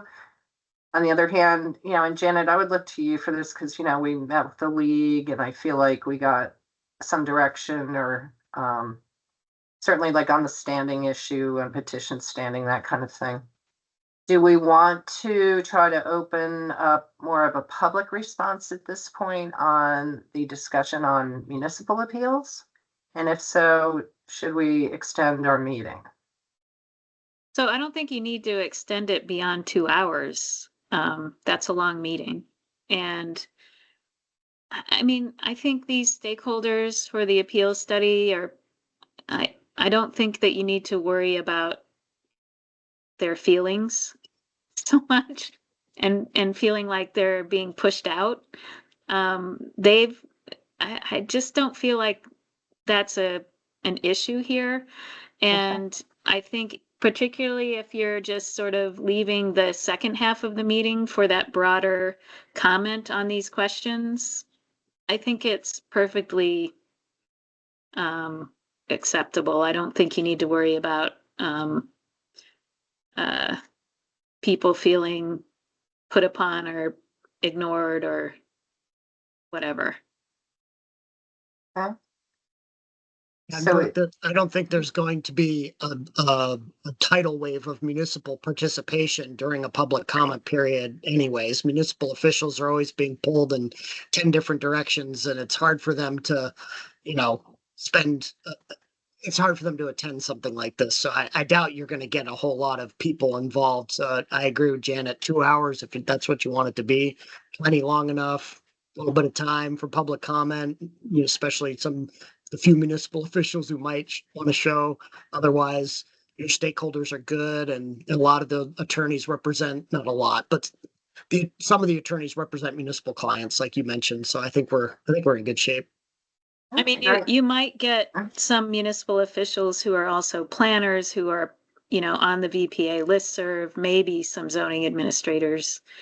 But you may also get planning consultants that help municipal officials around the state on a routine basis when they get municipal planning grant applications. And I think you might get regional planning planners, staffers. But nonetheless, I don't think that, putting this agenda forth at this point in the process is in any way suggesting to the statutory stakeholders that we are not valuing their input. So I don't think I would worry about it. And I think that, it's not a bad idea to get broader input before drafting a report. So. Oh, sure. No, we had talked about it in the past, and then, we had so many in this stakeholder group that it felt like it would get unwieldy. But yeah, there are lots of folks out there who have great ideas about this. We'd love And to hear as from. Alex said, I don't think you're going to get a tidal wave of people anyway. So. Yeah, gotcha. So let me before we go, I want to make sure that we have a discussion on some of the issues that Sarah raised. But let me just check in with you all about petition standing in the municipal arena. We heard from the league that they would be supportive of eliminating that. That's where you have a number of people in the community who, get together in the requisite number for the size of the town, and they get to appeal as a group. Happens very infrequently. We've heard anecdotally from a number of people. I've seen it once or twice, is sort of the comments that we're getting, and that was my experience as well. But when it has happened, it got a lot of notoriety in one case in Montpelier. So, the league is in favor of us addressing this, and I think that there are certainly, it was discussed at the legislature, it was in the bill, it was altered, it ended up not being carried through all the way. But the theory is that, the local control is really something that is asserted during the lawmaking process. The public and the citizens of that town have the right to come in and to meet, talk with, be heard by their planning commission, their select board when the ordinances are being instituted. And so what is, without a constitutional basis for standing, meaning that you could be an aggrieved party, why are we giving a group of people standing in this situation. So we know that the league would like to see that eliminated, even though it doesn't happen very often. When it has, it at least in one or two cases, it has become a significant issue that has caused things to be delayed quite a bit. So do folks have a position or thoughts about whether to pursue eliminating the petition standing, municipal appeal standing?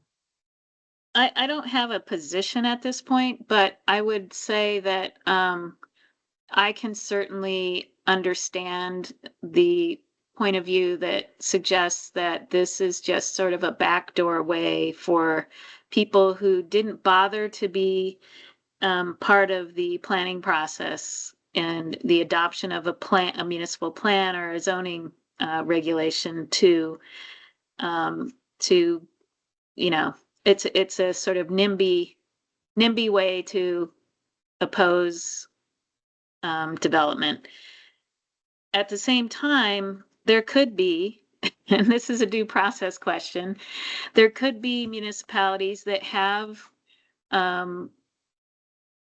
duly adopted plans and regulations in place, and the municipality is not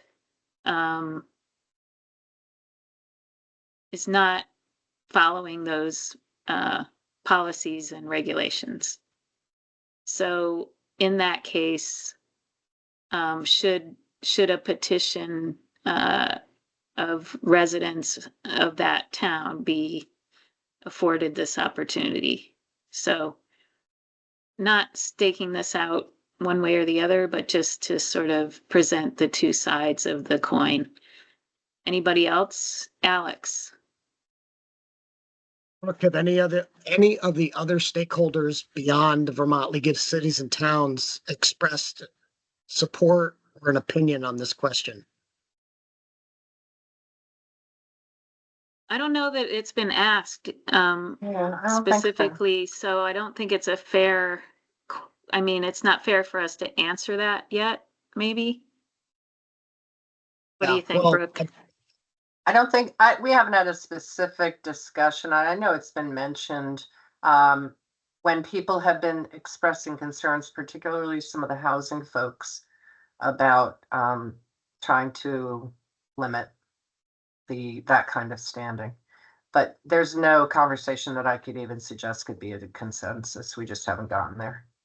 You're asking us this question so as to determine whether to ask it of the larger stakeholder group and then take time in one of your meetings? Is that the intent of this question?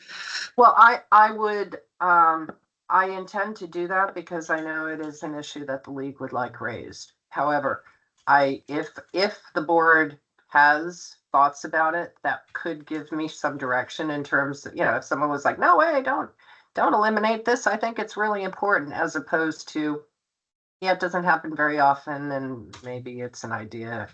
Then I just want to know that the board is interested in that topic. I'm interested in what the other stakeholders have to say about it. I don't know where I stand on it, to be perfectly honest. As Janet said, I can see both sides of that, and intelligent people can disagree about how to interpret a set of regulations and whether a development project is adequately conforming to them. I don't think it's a black and white issue. If it were, we wouldn't need district commissions and development review boards. We just have robots making these decisions. So I think there's always a place, but I'm not convinced that there needs to be an option for petitions for a group to petition to get status. I do like the legal concept of showing that you have a particularized adverse impact. And I don't know how that relates to this concept of a group petitioning for an appeal, but ultimately, to answer your question, I don't really have an opinion. I'd like to hear from the stakeholders on it. It appears that maybe Thomas has a comment on this. Is that right, Maddie? Yeah, I just wanted to flag that we do have a member of the public that wanted to make a comment. So whenever you feel like you want to acknowledge that, it's fine. Sure. Thomas, go ahead. Hello, this is Thomas Weiss, resident of Montpelier. I'm also a stakeholder in the appeals report group. I testified on this particular issue on the petitions before the legislature this year, and I agreed. I suppose I should be looking here so you can see me looking at you. My point was similar to Janet Hurley's point, is that the petition by 20 is the only way for citizens or the people who are allowed to petition to counteract a development review board that's, no, I'm sorry. Zoning has to comply with the town plan, but if the planning commission and the select board create zoning that does not comply with the town plan, this is the only way that that can be addressed. So that it, as Janet mentioned, this is a way for the petitioners to hold the municipal officials accountable if they're not following their own bylaws and rules and policies. Sorry, Thomas, just trying to understand, if a municipality adopts regulations that are not in conformance with its own town plan, you're saying that this is the only option that citizens have? So we're talking about two different petitions, I think. So there's a petition to rescind a select board's adoption of regulations if the petitioners don't agree that the select board is having adopted those in conformance with their town plan. But this is a petition to appeal an Act 250 permit or a municipal permit. Sorry, municipal permit, not Act 250 permit. So a municipal zoning permit can be appealed by a petition of 20. This appeal applies to everything in Chapter 117. It's listed awkwardly in the statute as being appeals of administrative officers, but it actually applies to everything in Chapter 117. When one reads that section on appeals to of those decisions. So think carefully about whether or not it should be removed and what the wider implications are, because it does apply to all of Chapter 117. That's really my point. Okay, thanks. Thanks for clarifying.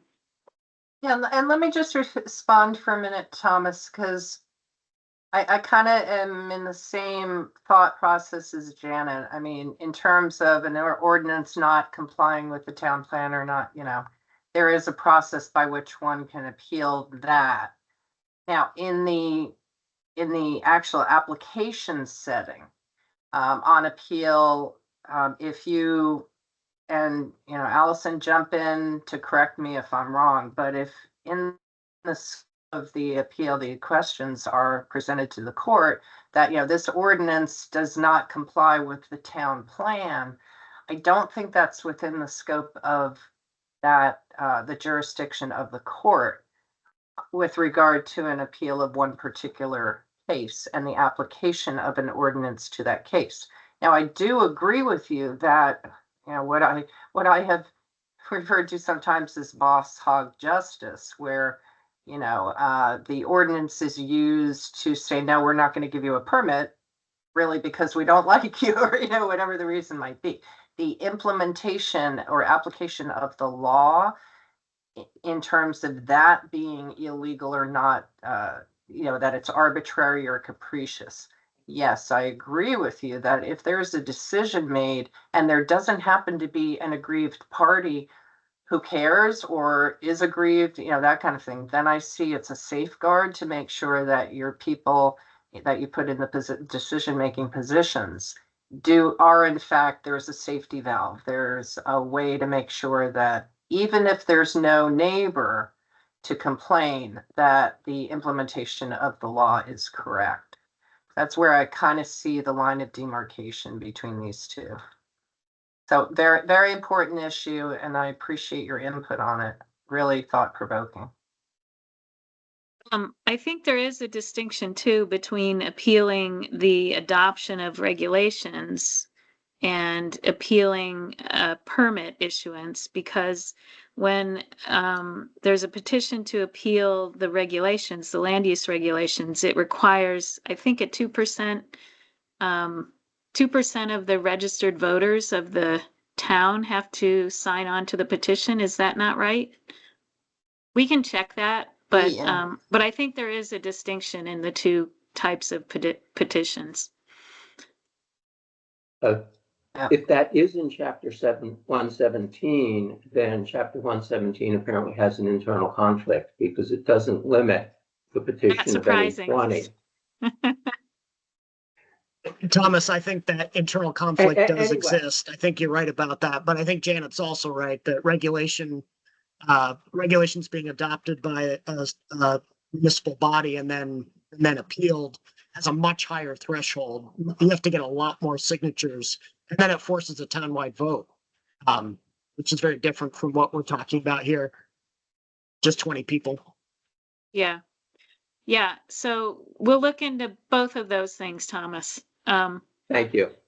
And so in moving on to Sarah's written or what she read to us last week and then submitted as written comments so we could mull over them a little bit more.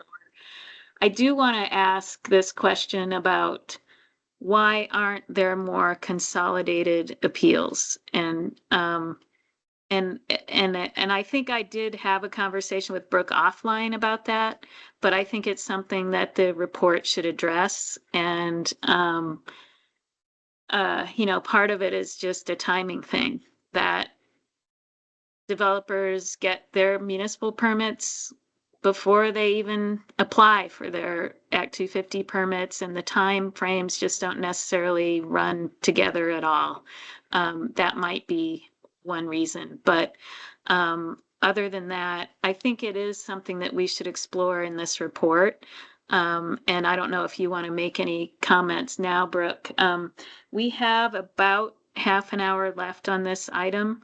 And perhaps if we have much more I would like to take a break at some point before moving on to the next item, just because we've been going at it nearly 2 hours. So I just want to put that out there before we start discussing Sarah's comments. Sure. Obviously, consolidation is talked about in the charge, so it's on the mind of the legislature, and it is concerning because what ends up happening is you see serial appeals. You see the zoning and it goes up and down to Supreme Court, and then you see Act 250 often, and that is something that's not within our control. It's up to the developer how they go about it. And as you've alluded to, sometimes the developer wants to know they can get through zoning and whether or not they're going to have a contested case and what they're going to have to do with experts on Act 250. Even if you apply for both of them at the same moment in time, you're going to get your zoning permit a lot faster or decision if it's denied. And that we need to fully explain because it's so infrequent that these are able to be consolidated. We're not even talking 10%. It's literally a handful, 5 kind of per year situation. So that is something that we need to explain because the legislature needs to understand that there's really not much we can do in that arena. So that needs to be totally understood. I have not heard any counter positions about it other than, gee, yeah, we understand and we wish it could be faster or we could do it better. So I feel like but her calling that out, it's really important because it's not well understood. Now, let me talk about the A&R situation because that was another direction that I wanted from folks on our board. We have from A&R that they don't want to leave the court now that we have a suggested model that talks about A&R appeals going to the Secretary of A&R. What that means is that the Commissioner of DEC, for example, makes a decision and then it goes to the higher authority. There would have to be a little change made in the statutory charge of authority to the Secretary, but it's not a huge deal. It would mimic Department of Financial Regulation, where the Commissioner of the Insurance Department makes a decision about rates, whether or not the rates can go up for insurance, health insurance, and then it goes up to the Commissioner of DFR, who is the head person over each of the three commissioners: banking, insurance, and securities. So there's precedent for that kind of structure. So was sort of looking to see how people felt about kind of leaving A&R either at the court or recommending this notion of going to the Secretary. They're not, at least preliminarily, we don't think A&R is all that interested in changing their structure. And from my perspective, I think we need to be cautious about overstepping our bounds in terms of telling them what to do with their appeals. They've been pretty consistent. But I would like, we are awaiting some more of a written response from them about their position on the Secretary, going up to the Secretary in an APA kind of model. We would have no connection to that at all.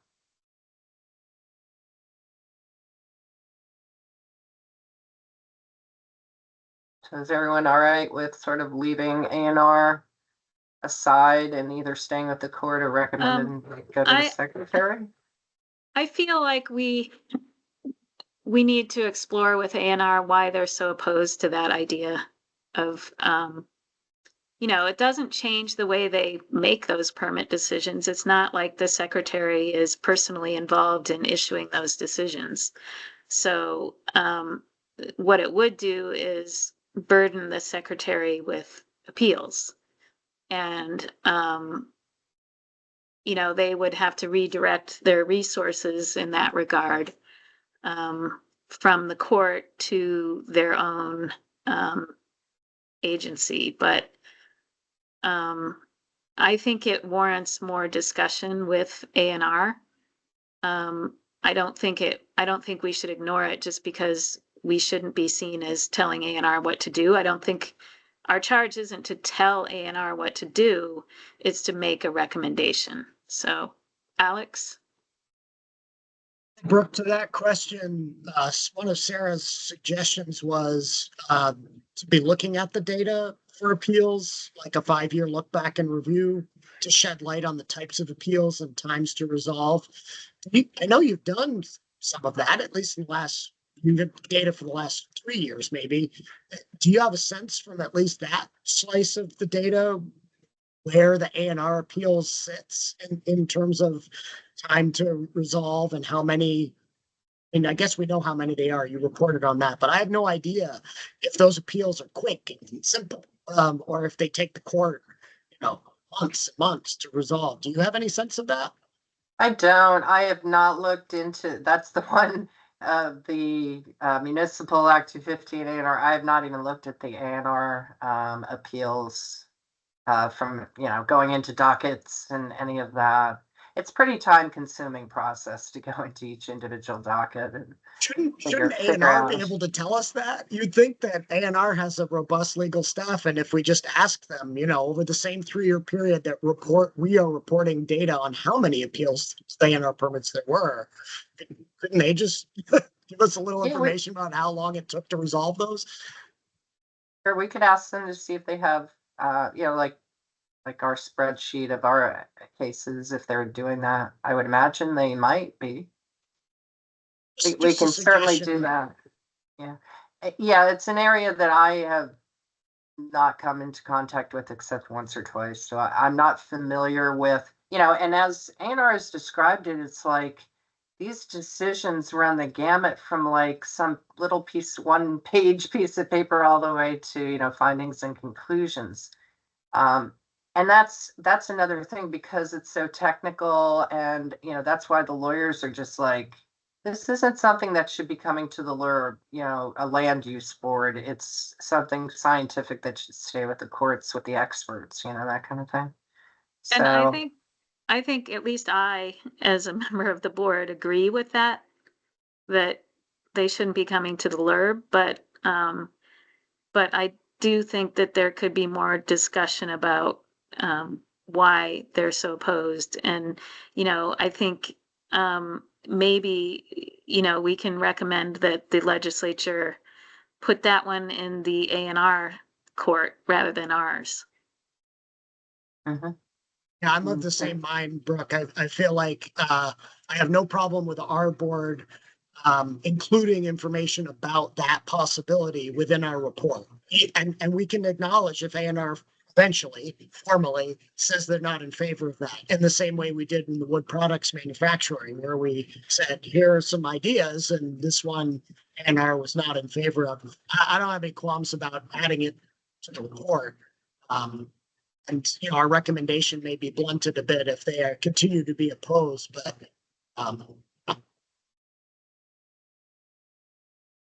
So let me just jump ahead to an issue, just to give you a really quick explanation in terms of like board procedural rules. We're waiting to know what model before we start creating board rules. We have actually some good stuff in our e-board rules originally.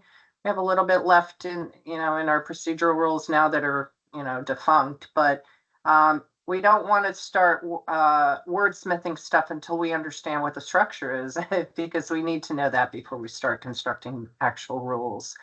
So I did want to mention that, you know, absolutely very important aspect of it. And oh, Kirsten, go ahead. Sorry, didn't see Yeah, you. just quickly back to A&R appeals for a moment. Yeah, I agree in that I don't see that the board, the land use review board should take, you know, should be hearing appeals of A&R permit decisions or jurisdictional determinations. I don't, but I think reporting more information would be helpful. By the way, there's a big thunderstorm starting to happen here, so if I lose you, that's Sun just came out here. Here too. So actually, I would love for Sarah to now speak up. She and I had some other topics of discussion, but I would prefer that she jump in because she has some good ideas that hopefully she can kind of help push forward on the zoning side. And so I'm going to turn over the mic to her if she doesn't mind. Yeah, sounds good. Sarah? Sure, and Brooke, thank you for taking the time to delve into those. I think the area that just to sort of pick up where Brooke left off was let me pull that up so I have it side by side. But trying to prioritize housing and sort of to speak to a little bit of what some of the earlier conversation was about is focusing in on the tier 1 areas, and if there's a way to use that specifically to expedite the appeals process. And some of that might be guidance out to municipalities about how to structure their permitting process to provide some efficiencies. So that's an area that I told Brooke I'm happy to sort of delve a little bit more into the details with. I think form-based code was used in some of the conversations that perhaps happened with some of the stakeholder group on this. And it doesn't need to be limited to just form-based code. I think form-based code is a type of zoning that can be very specific. And because it is very specific, can be done more at a zoning administrator level than a board potentially. But there are also a variety of other types of zoning that could be utilized besides form-based code. So happy to take the ball and continue running on that, or discuss any portions of that that might be more of a, I'm interested to hear what the rest of the board has for thoughts on that. Yeah, I mean, form-based code is something that some of our larger municipalities have instituted, at least in their downtowns. But I think they're gonna be of limited, beyond that, I don't think we're gonna see them much outside of tier 1A or tier 1B areas. But in those areas, they can be a way to facilitate the review process because you could do it administratively. Those are only going to be in the most sophisticated of our municipalities, though, and most of our municipalities will not be able to adopt and implement form-based code. It's just too the resources that you would need to devise those regulations for your municipality are greater than most municipalities have. But certainly it is a means by which you can simplify the review process and make it quicker. Alex. Sarah, my major concern with this, with the suggestion where this sort of blossomed from, is that I think the lawyers were looking for a way to make it, to simplify things within the areas, planned for growth, and saying, hey, we could just, the legislature could just dictate that all that's needed for housing in those areas is a zoning permit. Take away the municipal responsibility and ability to review projects and issue detailed decisions on them. And that worries me. I would not be in favor of that. I think there is value in having local control or, local development review boards interpreting their own regulations and rendering decisions on projects, even within areas that we have planned for growth. And so my interest would rather be more general as whether we could take the tier 1A and 1B areas and formulate a different adjudication process that's more expedient, that maybe limits some of the appeal options for the public, rather than sort of doing it in a backhanded way by telling municipalities that they have to adopt form-based codes, or even if they don't, they have to approve housing with a simple zoning permit. Sarah. I'm getting a rumble of thunder here too, so I'll just throw that out. So absolutely, I think that's where I was trying to flesh it out a little bit more, Alex, as I had the same concern, because on one level under tier 1s, we're saying we want to make sure that you have substantial local regulations and oversight. And I think some of what was coming as potential guidance under the appeals stakeholder group was sort of counterintuitive to that. And by no means do we want to discourage, particularly within tier 1s, simplification or reduction necessarily in regulations. I think that the idea that could be is for those municipalities that want to, those municipalities that have taken the time to have very specific regulations that feel comfortable applying them administratively, as opposed to their appropriate municipal panel, such as their development review board, that there could be a process to so I was trying to give a little bit more specificity to how that could work. And I think one of the things I wanted to point out was it didn't need to be just for form-based code. There are a variety of communities that have explicit design review or development regulations or subdivision standards that are very specific, that could also have the same benefits as being applied by a zoning administrator as a by right use as opposed to a board review. So trying to diversify that in terms of options, but the more I think about it, the more I think that maybe there is, instead of going that route, or maybe in addition to going that route, also to have, I like the idea that we discussed earlier as a board in terms of deference for the tier 1 communities. So I just do like the idea of giving some additional benefits if we can to tier 1 communities to make it more worthwhile to those communities. and also to recognize that they are the communities that are going above and beyond with their planning and also their regulations. Alex. So you're right, Sarah. We mentioned this earlier. I think it fell out of Janet's mouth actually. And what do you think about the idea, Brooke, of and would it be appropriate to talk to stakeholders about the idea that if a permit appeal is coming from a duly designated Tier 1A or Tier 1B location, that the municipal decision gets some sort of substantial deference in all of its facets, not just one review standard, but in its entirety, and that the level of legal sort of the bar for a petitioner or an appellant to get that decision overturned is higher. Is that possible? Yeah, there are, well, there's an on the record versus de novo type of review, but then you also have those determinations of how much deference you do give, and it's almost like a continuum, right? De novo is supposed to be 0 if it's true de novo, all the way to on the record, which is, they have to make a really big mistake. They have to abuse their discretion. That's the most extreme articulation. It has to be a really big boo-boo in order to be reversed.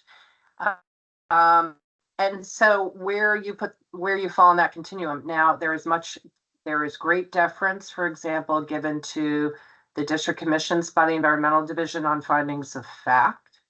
And then when conclusions of law are reviewed, it's not that high a level.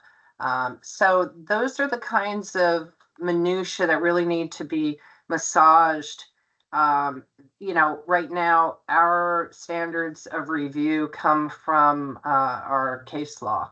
I don't think it's articulated anywhere in statute. Maybe I'm wrong about that. I don't know. I just know what it is when I go to court. So, yeah. So I think this notion of, it's more complicated than it looks about on the record de novo. If so, what kind of discretion, how much do you say, yeah, they were right, unless they were really wrong?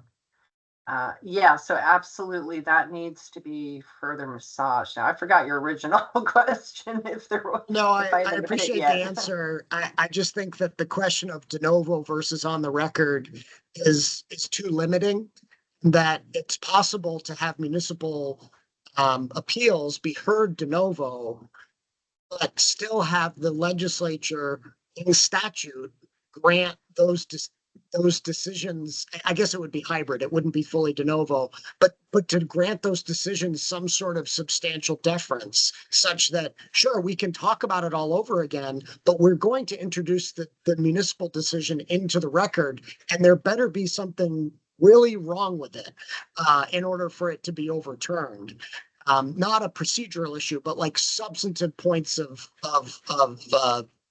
law with regard to the regulation. That's all I'm thinking, along the lines of what Sarah and Janet were saying about specifically Tier 1A and B areas, which we are putting through a reasonable ringer. So it seems like some sort of deference to those decisions coming out of those places would make sense.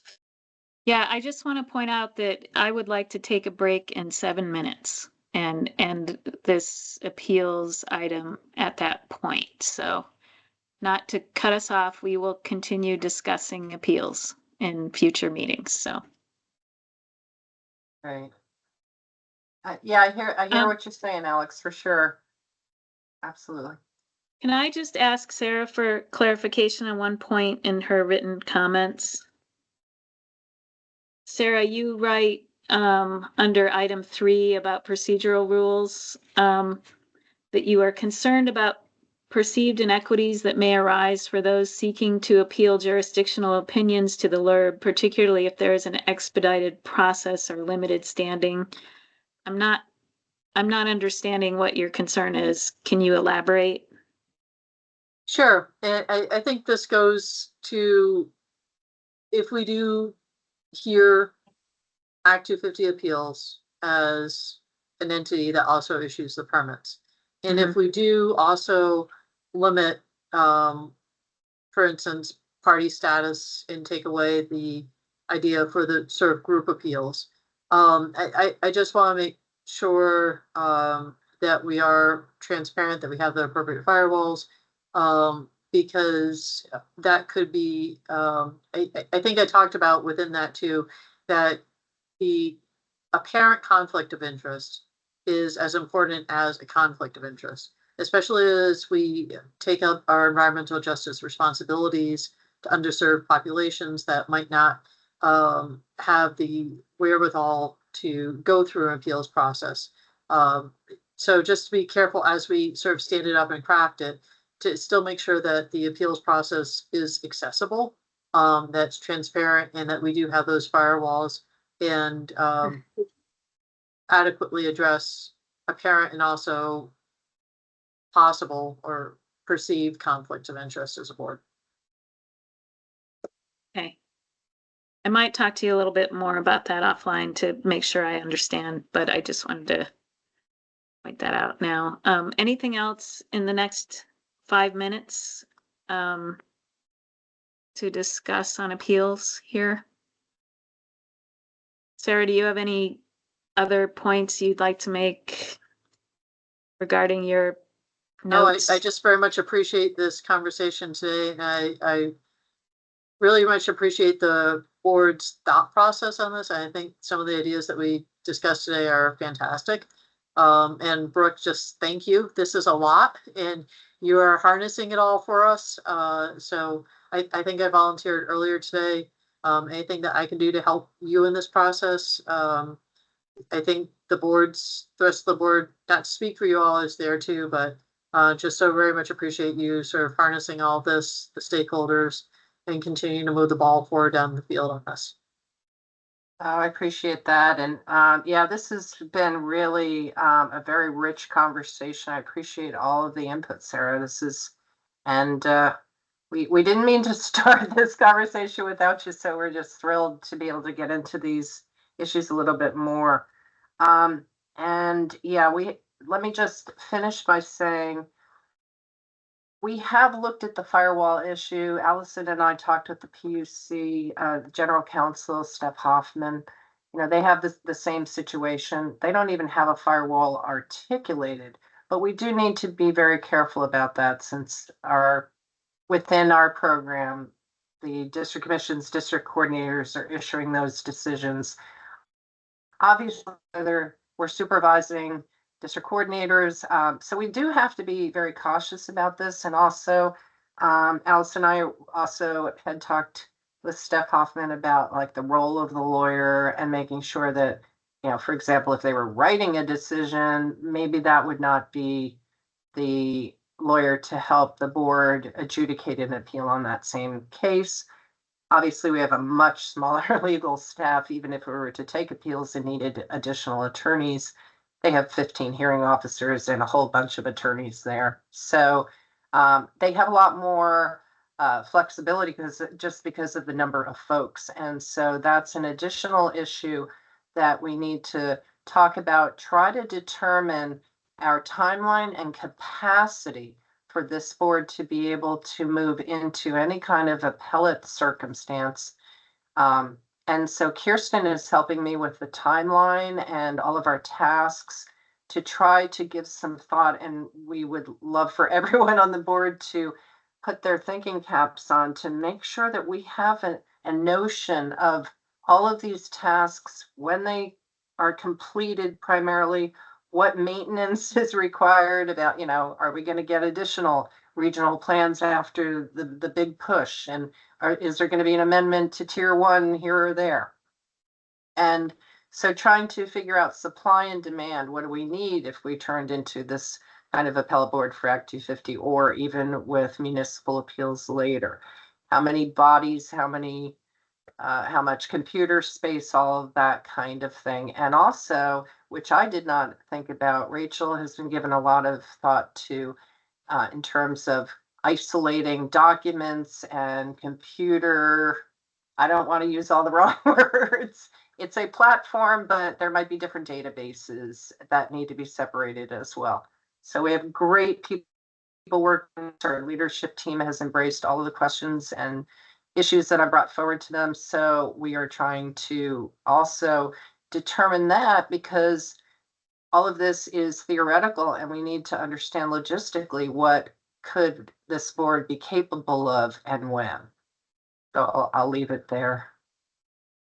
Okay, so I would like to take a break, 5 to 10 minutes. What do people want here? 5 or 10? 5. I I see can do 5. 5. Need to Okay, mop up let's- some water, but I can do it. Let's come back at 3:20. Thank you.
Brooke? We restarted and recording. We're still recording. Let me just make sure Sarah's here. Yes. Okay, we can go. Great. The other thing I forgot to mention is that we've also had requests to invite the judiciary to provide some information if they're interested in terms of recommendations for another judge, for example, or what other supports that they may need so that we can better report on that and make sure that we cover the other aspects that we have not considered. We have that Rule 5 issue, and then which is a great improvement, I think. And then they have asked for another judge in some testimony or suggested that that would certainly help. So we also want to do that as well. Yeah, Thanks. thank you. So, as you're aware, we put out some draft guidelines for Regional Planning Commission applications.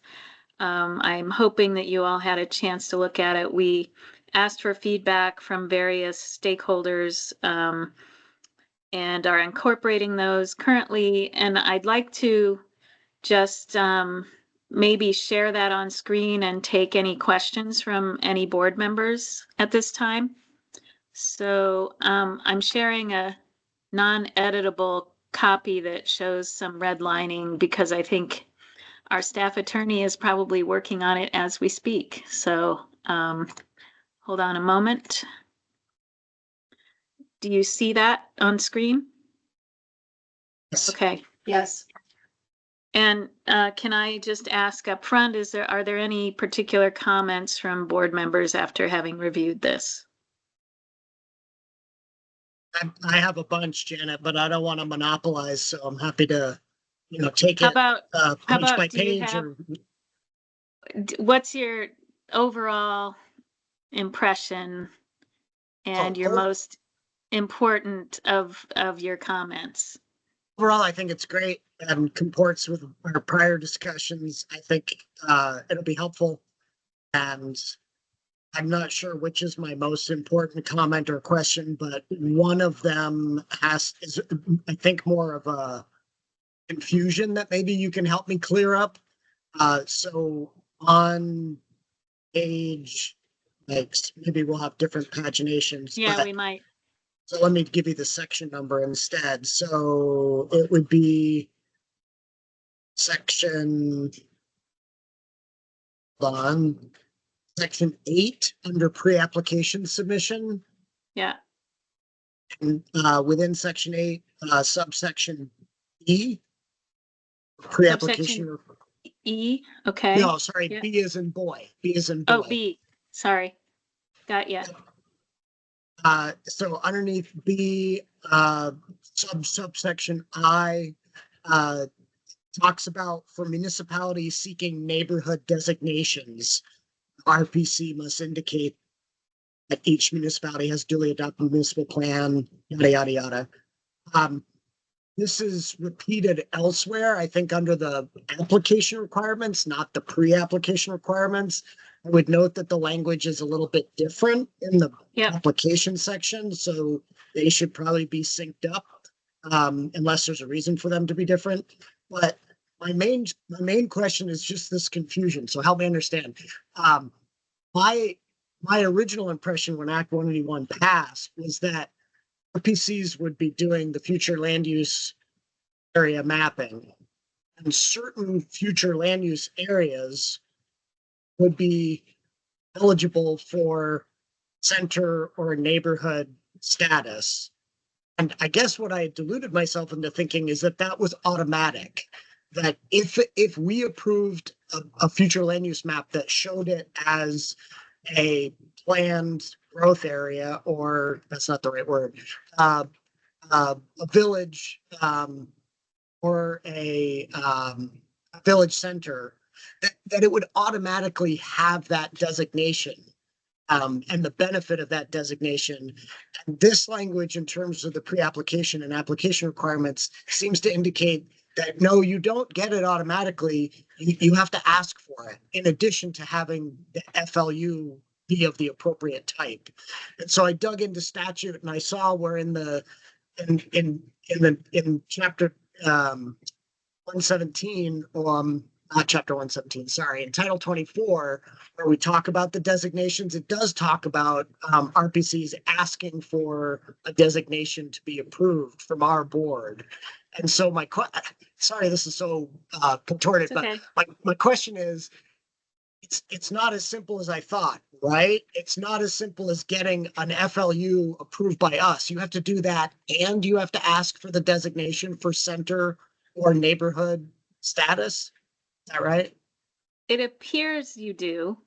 And also sort of strangely, or maybe not strangely, but complicating this situation is that you must show you must show that you have confirmation from your RPC if you're a municipality seeking the neighborhood designation, because we don't need it for those that are just seeking the center designation, because the intent was for anybody to get a center designation, even if they don't have a plan. So that's why you see this municipal confirmation requirement at the application, in the application requirements. But the reason that it might be different between the pre-application and the application phases is there might be some changes in between the pre-application and the adopted plan application.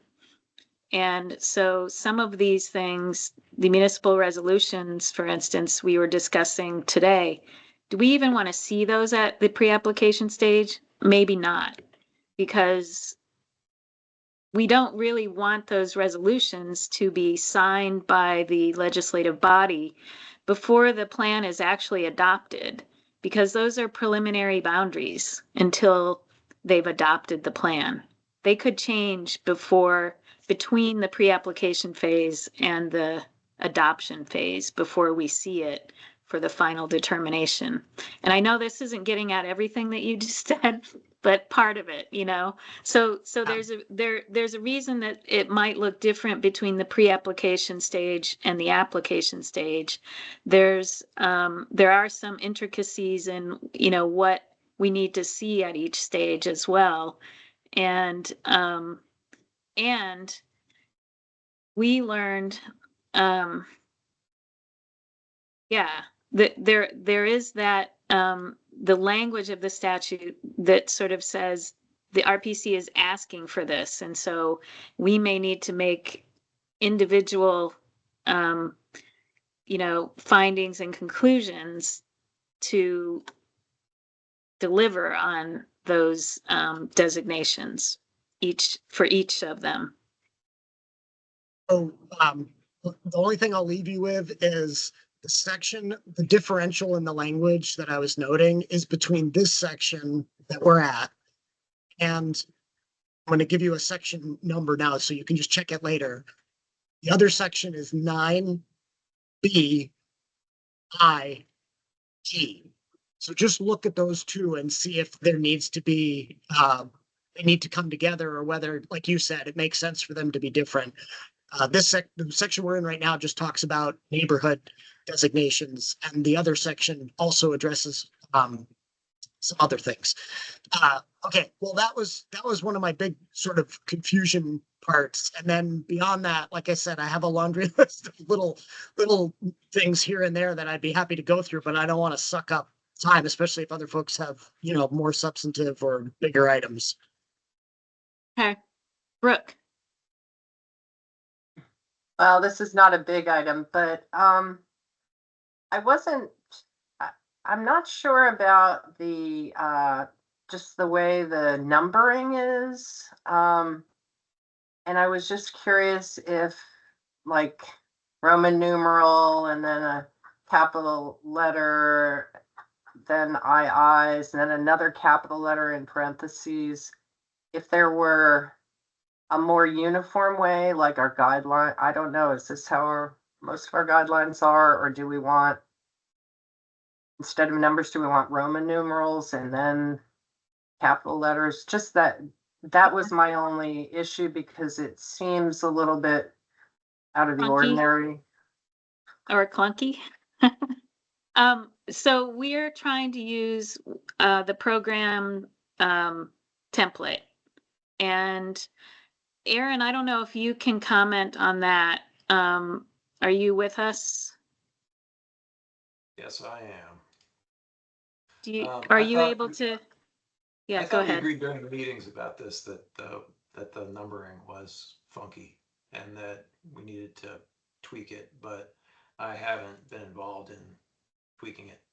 I think that our templates are set up around whatever the most common Microsoft Word hierarchy is, and that's what I would use, but I haven't honestly looked at the numbering on this one. I thought Rebecca was going to do that. Yeah, and I think Rebecca's not with us right now, but I think she prefers the kind of numbering that we saw in some of the draft rules where you have a 7.00 and a 01, and it seems a little more straightforward, but that's something we'll discuss, Brooke, further. Because it is, I think, a little clunky. So, Sarah, help me remember to bring that to Rebecca again. Anything else, or should we give it over to Alex? Kirsten. Well, I'll just let you know kind of where I'm at with all this. I did go through it. It's pretty voluminous, and I have some probably mostly minor kind of items, but I would say that I'm also not finished looking at it. So I'm interested to know what others have to say. Do you want me to go kind of flag and it's really more sort of like questions that Janet, I expect you can probably answer. Yeah, go ahead. Having worked with this far more intimately. So the first question I have concerns the notice. So I know I studied the chapter 117 RPC statutes a little bit with respect to the RPC end of plan development and all the different people and entities who are notified of that RPC planning process. And the list that the Land Use Review Board has to provide notice of receipt of a regional plan for, proposed is quite a bit shorter than the list that the RPCs used. Yeah. And I wonder if you could just explain the basis of the shorter list. And I wondered if it would make sense to broaden it, because I know we're working on the form, which I'm blanking on the name, but someone who's wants to bring an objector, yes. Yeah. They have to have participated in the plan adoption process in order to bring forward an objector, and we will have a form for that. But how do people even know that they have this opportunity to participate at the board level, to bring forward an objection? Maybe you could just explain the notice that's embedded here. So the RPC is tasked with providing notice for the LURB hearing on their plan at the final stage. And so they are the ones that statute requires to provide the notice. And what we're asking, with some modification from the way you saw this, but is for a confirmation that they have provided that notice. And I know this is maybe ancillary to the thrust of your question, but just as a point of, let me just find that. Yeah, maybe while you're scrolling for it, what I think I recall is that they provide notice to the municipalities and to other entities, but yeah, it's quite a bit broader than what this would contemplate us doing. Right. And I don't think we have to give ourselves more work. If the RPC has to notify all of those entities, why should we be duplicating that? Well, So, but are they notifying when they are filing with the board for their plan approval? Are they notifying, like, I thought it just said municipalities. Like, are they notifying all they're the notifying participants? all of their statutory party. I mean, they're notifying their municipalities, they're notifying those who have, those community organizations that have requested to be noticed.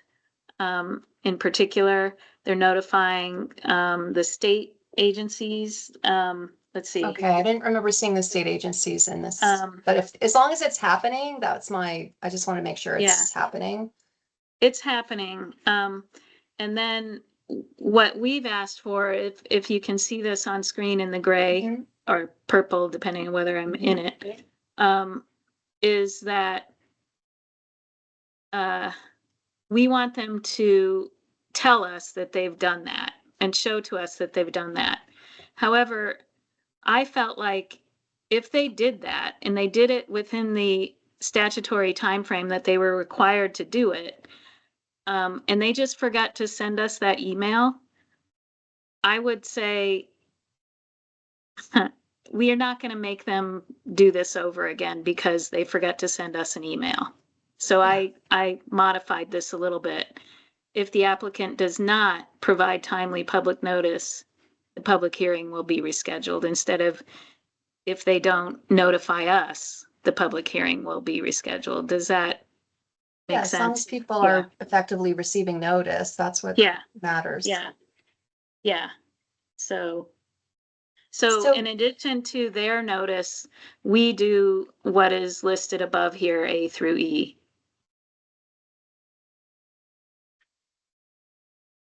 So, And then their objectors are people who participated in their hearing process. right. So, can you go back up to page 5? Yes. Thank you. So there's a couple entities where we're in this document identifying that we are going to ask for comments. And Yeah. my suggestion would be to clarify that we are providing notice of an opportunity to submit comments unless the statute prescribes that they must comment. I'm not aware that's the Right. case. So the statute prescribes to us that we must notify certain state agencies in the final plan review process. We're Yes. hoping to jump the gun and notify everybody at the pre-application phase and try to get everybody to give us their comments at the pre-application phase. Because if we don't hear from them until the final phase, that is a lot of, water under the bridge and a work that the RPCs have put in already that, we don't want people to have to go back to the drawing board after they've already adopted the plan. The other reason is that once we have closed a hearing on a final plan application, an adopted plan application, we only have 15 days to issue that written decision. And so we really want to front load the pre-application process with comments. And so in addition, the statute says that we must notify, and then it says we must notify and ask for comments from DHCD and the Community Investment Board specifically. It doesn't tell us that we have to ask for comments from the others, but we are essentially asking for comments from those others. We are going to send them a comment form that everybody's going to use. And Rebecca's here now, so she could, and we did get comments on this notice to state partners and why do we have to separate it out like this? And can't you just say that you're going to notify and ask for comments to all of them at once without having this bifurcated language here?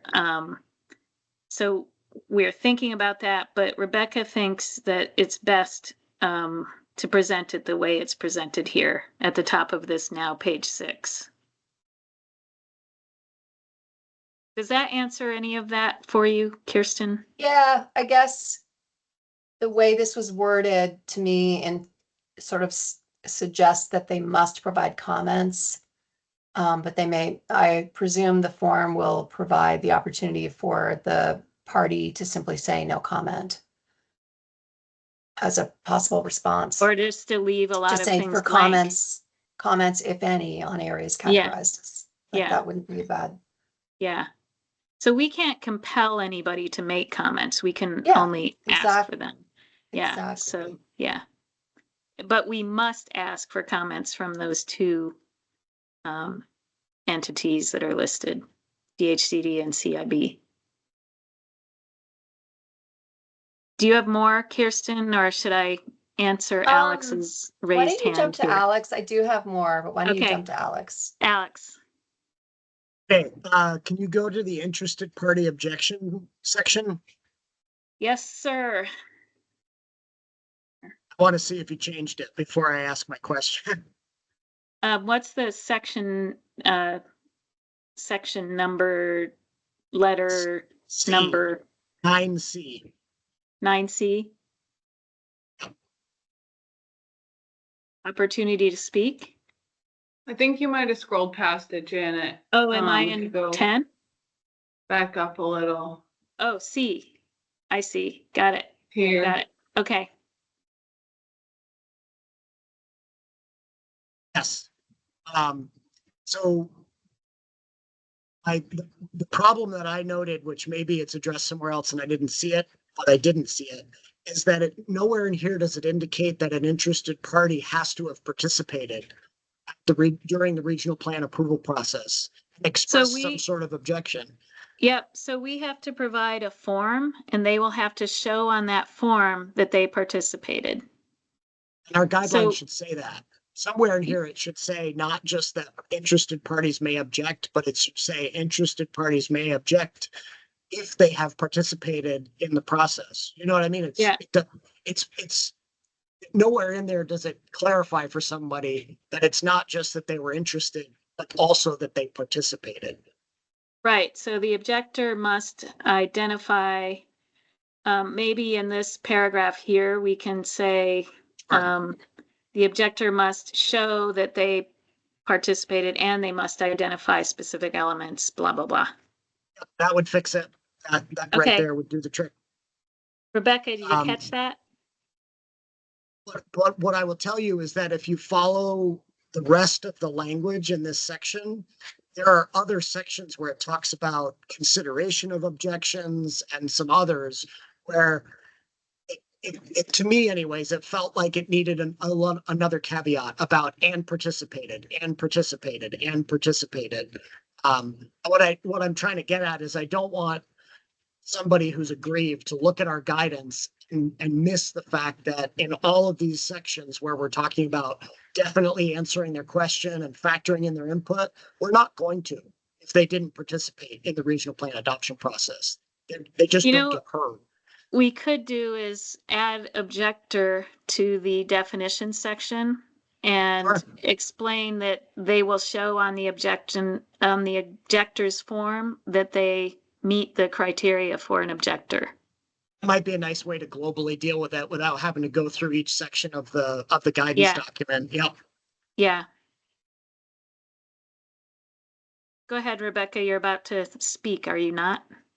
I am. I just wanted to add so we kind of like divided it out into two. Like we've got the objector, right? And what's so key about that designation is when we issue the decision, like if we don't accept what the objector is saying, right, we have to specifically talk about that in the decision itself. But the way the process is also written is that we will hear, like if someone from the public who wasn't involved in an earlier level or doesn't meet the 20 person petition requirement and participating in an earlier level of this, they're still going to get the opportunity to speak when we do the hearing. So I just want to make You might have already known that, but so I think that's really key. But the objector part, that's where, yeah. So that, I guess I just wanted to add that because we will be hearing from the public as this is written right now, even if they weren't involved prior, but they won't be considered an objector. And so we really do want to make sure we're very careful about that piece because it puts more responsibility on the board once we consider someone to be an objector. Yeah. And that's why I just think it's to- important to clarify Yeah. that they had, an objector is only someone who participated in the regional plan adoption process. It's not just someone who comes to our public hearing and has an issue. the other thing about an objector, Alex, is they can only object based on whether the plan meets the requirements of the elements of a regional plan. So statute limits their objections to just that category as to whether the plan incorporates all the required elements. So you could have somebody who comes to our hearing that participated in the adoption process, but had objections. I shouldn't use the word objections, but some synonym of objection that objects to a plan, but it doesn't fit under that element, the 11 elements that are required. You know, maybe they just don't like the plan, you know, in general, they just don't like it, right? And they can come and they can say that, but they don't meet the criteria for objecting with that kind Gotcha. of, okay.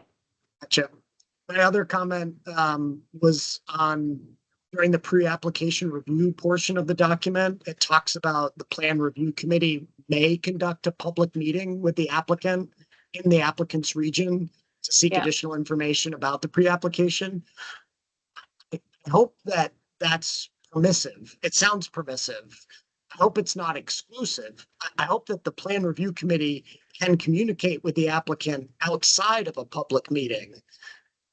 Is that the intent, or is the intent that it's very formalized and they submit a pre-application and the only time we can, our staff and the committee can talk to them is if we hold a public hearing? No, that's not the intent, public Okay. meeting, but the intent of adding the may is that Rebecca in particular felt like we shouldn't make it a requirement if statute doesn't tell us that we have to do that. But my intention is to do that. Because I Right, feel and like, that's not my concern. Yeah. I think that's great. And I Yeah. like Rebecca's slant I on it. I understand. think that's, Yeah. my concern is that if we write it this way, Yeah. some other member of the public will look at our guidance and say, no. You can't- This yeah, so- envisioned that the only way is going to be through a public meeting, and I should have been invited to that Teams meeting that you held the Right. other day. How I dare think you? that's a good point, and I think we can add a sentence in that paragraph perhaps, Rebecca, that says, in addition to, you know, communicating back and forth with the applicant, the plan review committee can blah, blah, blah, may hold a meeting. Is this for the pre-application process? Yeah, yes, Specifically? Okay. yeah, And I would suggest that we have various terms defined at the beginning, which is always super helpful. Plan review committee is not in the definition Yeah. section, but it's used before it's explained. So I would add it to the definition section. is it It's only used like- before it's explained? Yeah, it's only like a paragraph before it's explained, so Oh, it's not okay. egregious, but I remember reading it and my first thought was, I don't know what that is. And then I read Yeah. a little further and I'm like, oh, now Okay. I know what it is. So just maybe Okay. add it to the definition section. Okay. Rebecca's taking it all in. Got it. Yep. Kirsten, you have more? Yeah, so, on the board review assignments, and it may not be the case with the version that you're showing here, but I noticed in one place it said 2 board members and 2 staff, and another Yeah. place it said 2 board members and 3 staff. Up to. There's a little yeah, and- inconsistency there. Yeah, and it's been made consistent now. Yeah. Okay. On the copy that Maddie circulated, page 8, item G.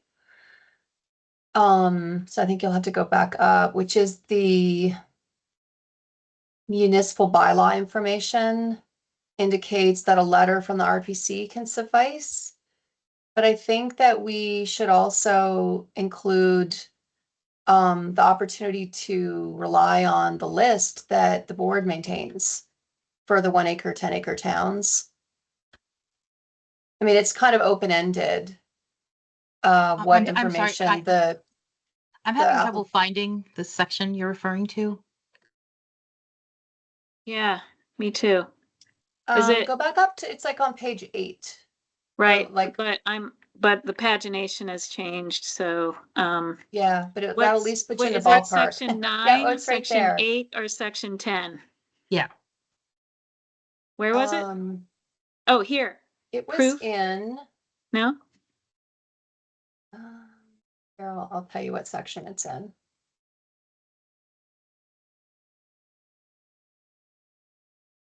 This So is logistically a little tough, Janet. You may want to open up the version that the rest of us are looking at. It's section Yeah. 9. Section 9, the applications for determination of compliance. The filing, the application requirements. I'm gonna do that, actually, Alex. If you go to section G, municipal confirmations. Just a moment. I'm gonna Okay. go to.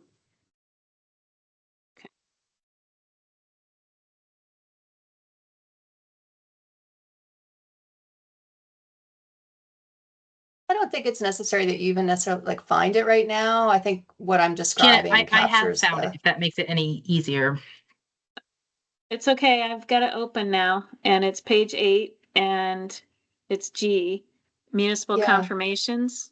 Yeah, so the sentence says a dated letter of confirmation from the RPC to the municipality can satisfy this requirement. So it's suggestive that there might be other forms of documentation that could be used. And I'm saying that I think it would be also appropriate to list here that another form of documentation could be our own list of 1 acre, 10 acre town, right? I think. So,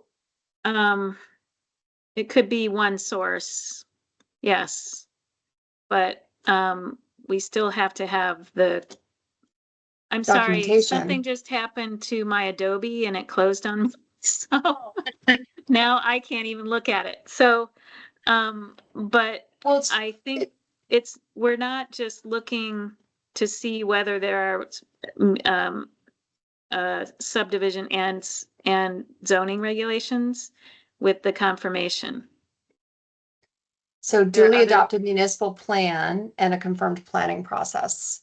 Right. That's So- not the same as Oh, you're right, the zoning, 1 you're acre, right. 10 It's acre not the same town. as the 1 acre, 10 acre list. Right. Yeah. Right. So sorry, I've No, that's completely okay. lost my I ability just, to get into sorry, Adobe. that was a bad idea I had. Scratch that. And it may be because of the password issues I was having, and I can't resolve it in the middle of a meeting. So, but go ahead, Alex. Let's move on then.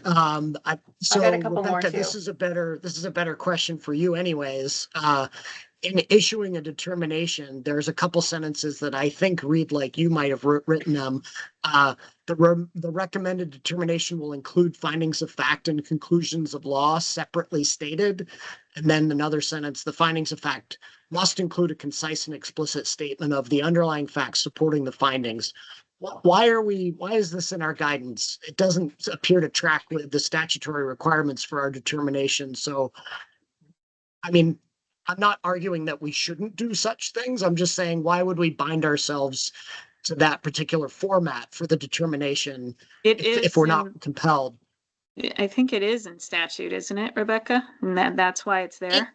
It tracks the APA requirements when issuing a okay. decision. Oh, okay. So it's just gotcha. a different So- statute.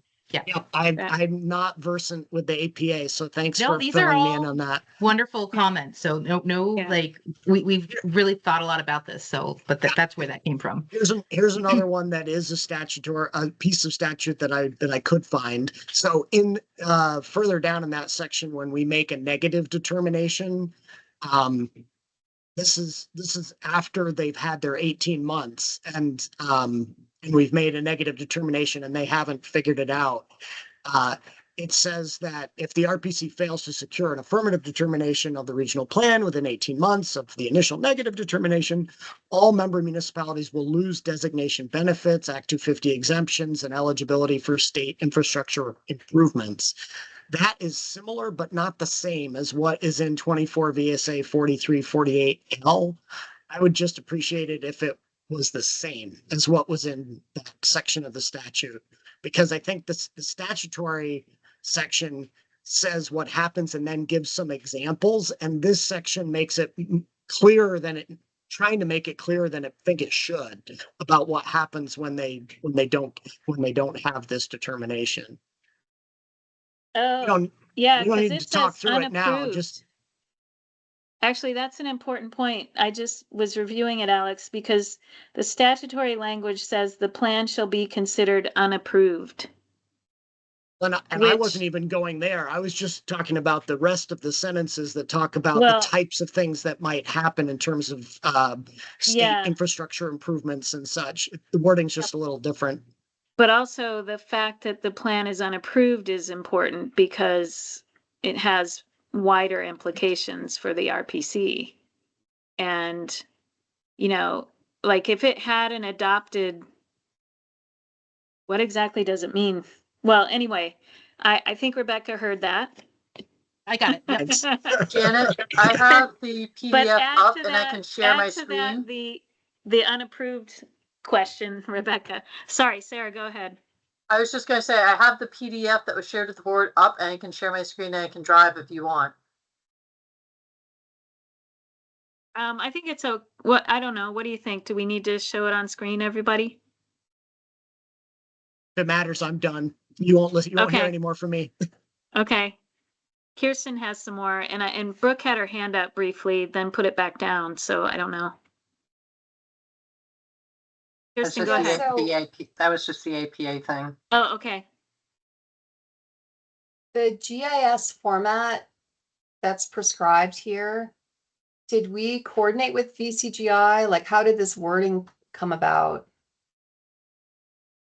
I mean- It's in statute, and it's on the VCGI website. Okay, so we, And we are coordinating with, you know, A&R's GIS folks, and I it knew might that. be redundant and we might not need these last two sections, but for now, they're in there. Do you have any comments on those last two sections, Alex?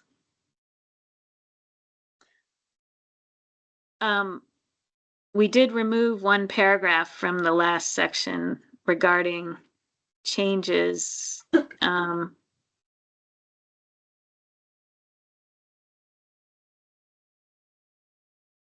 Maybe I'm not Rebecca can, concerned.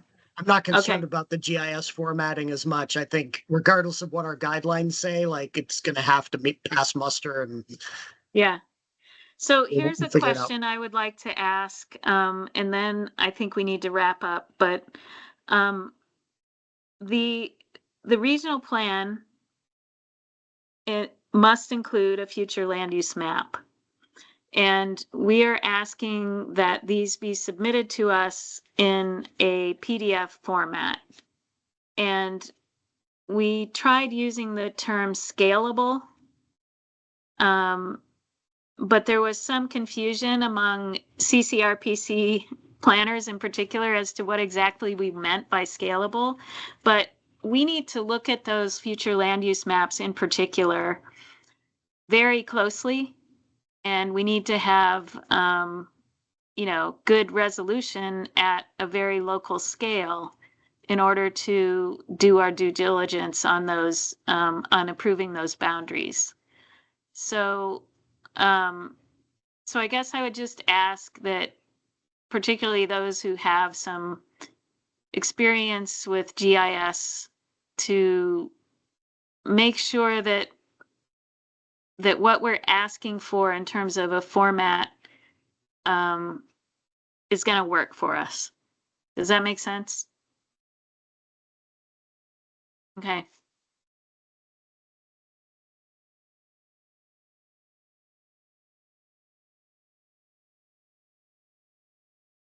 And Kirsten, do you have some more comments? So I guess I'm wondering, are there any other overarching statutory requirements that we need to ensure are incorporated into these regional plans as part of our plan review? Like the state's conservation goals or like anything else? Yes. Yeah. So those are implicit in some of the required elements that, for instance, there's a natural resources section that that talks about conservation design goals as established in other statute. And so that in particular is one of those. So we need to look at that natural resources section and we need to evaluate whether it does address those 30 by 30 and 50 by 50 goals. And we're hoping that the RPCs in their statutory report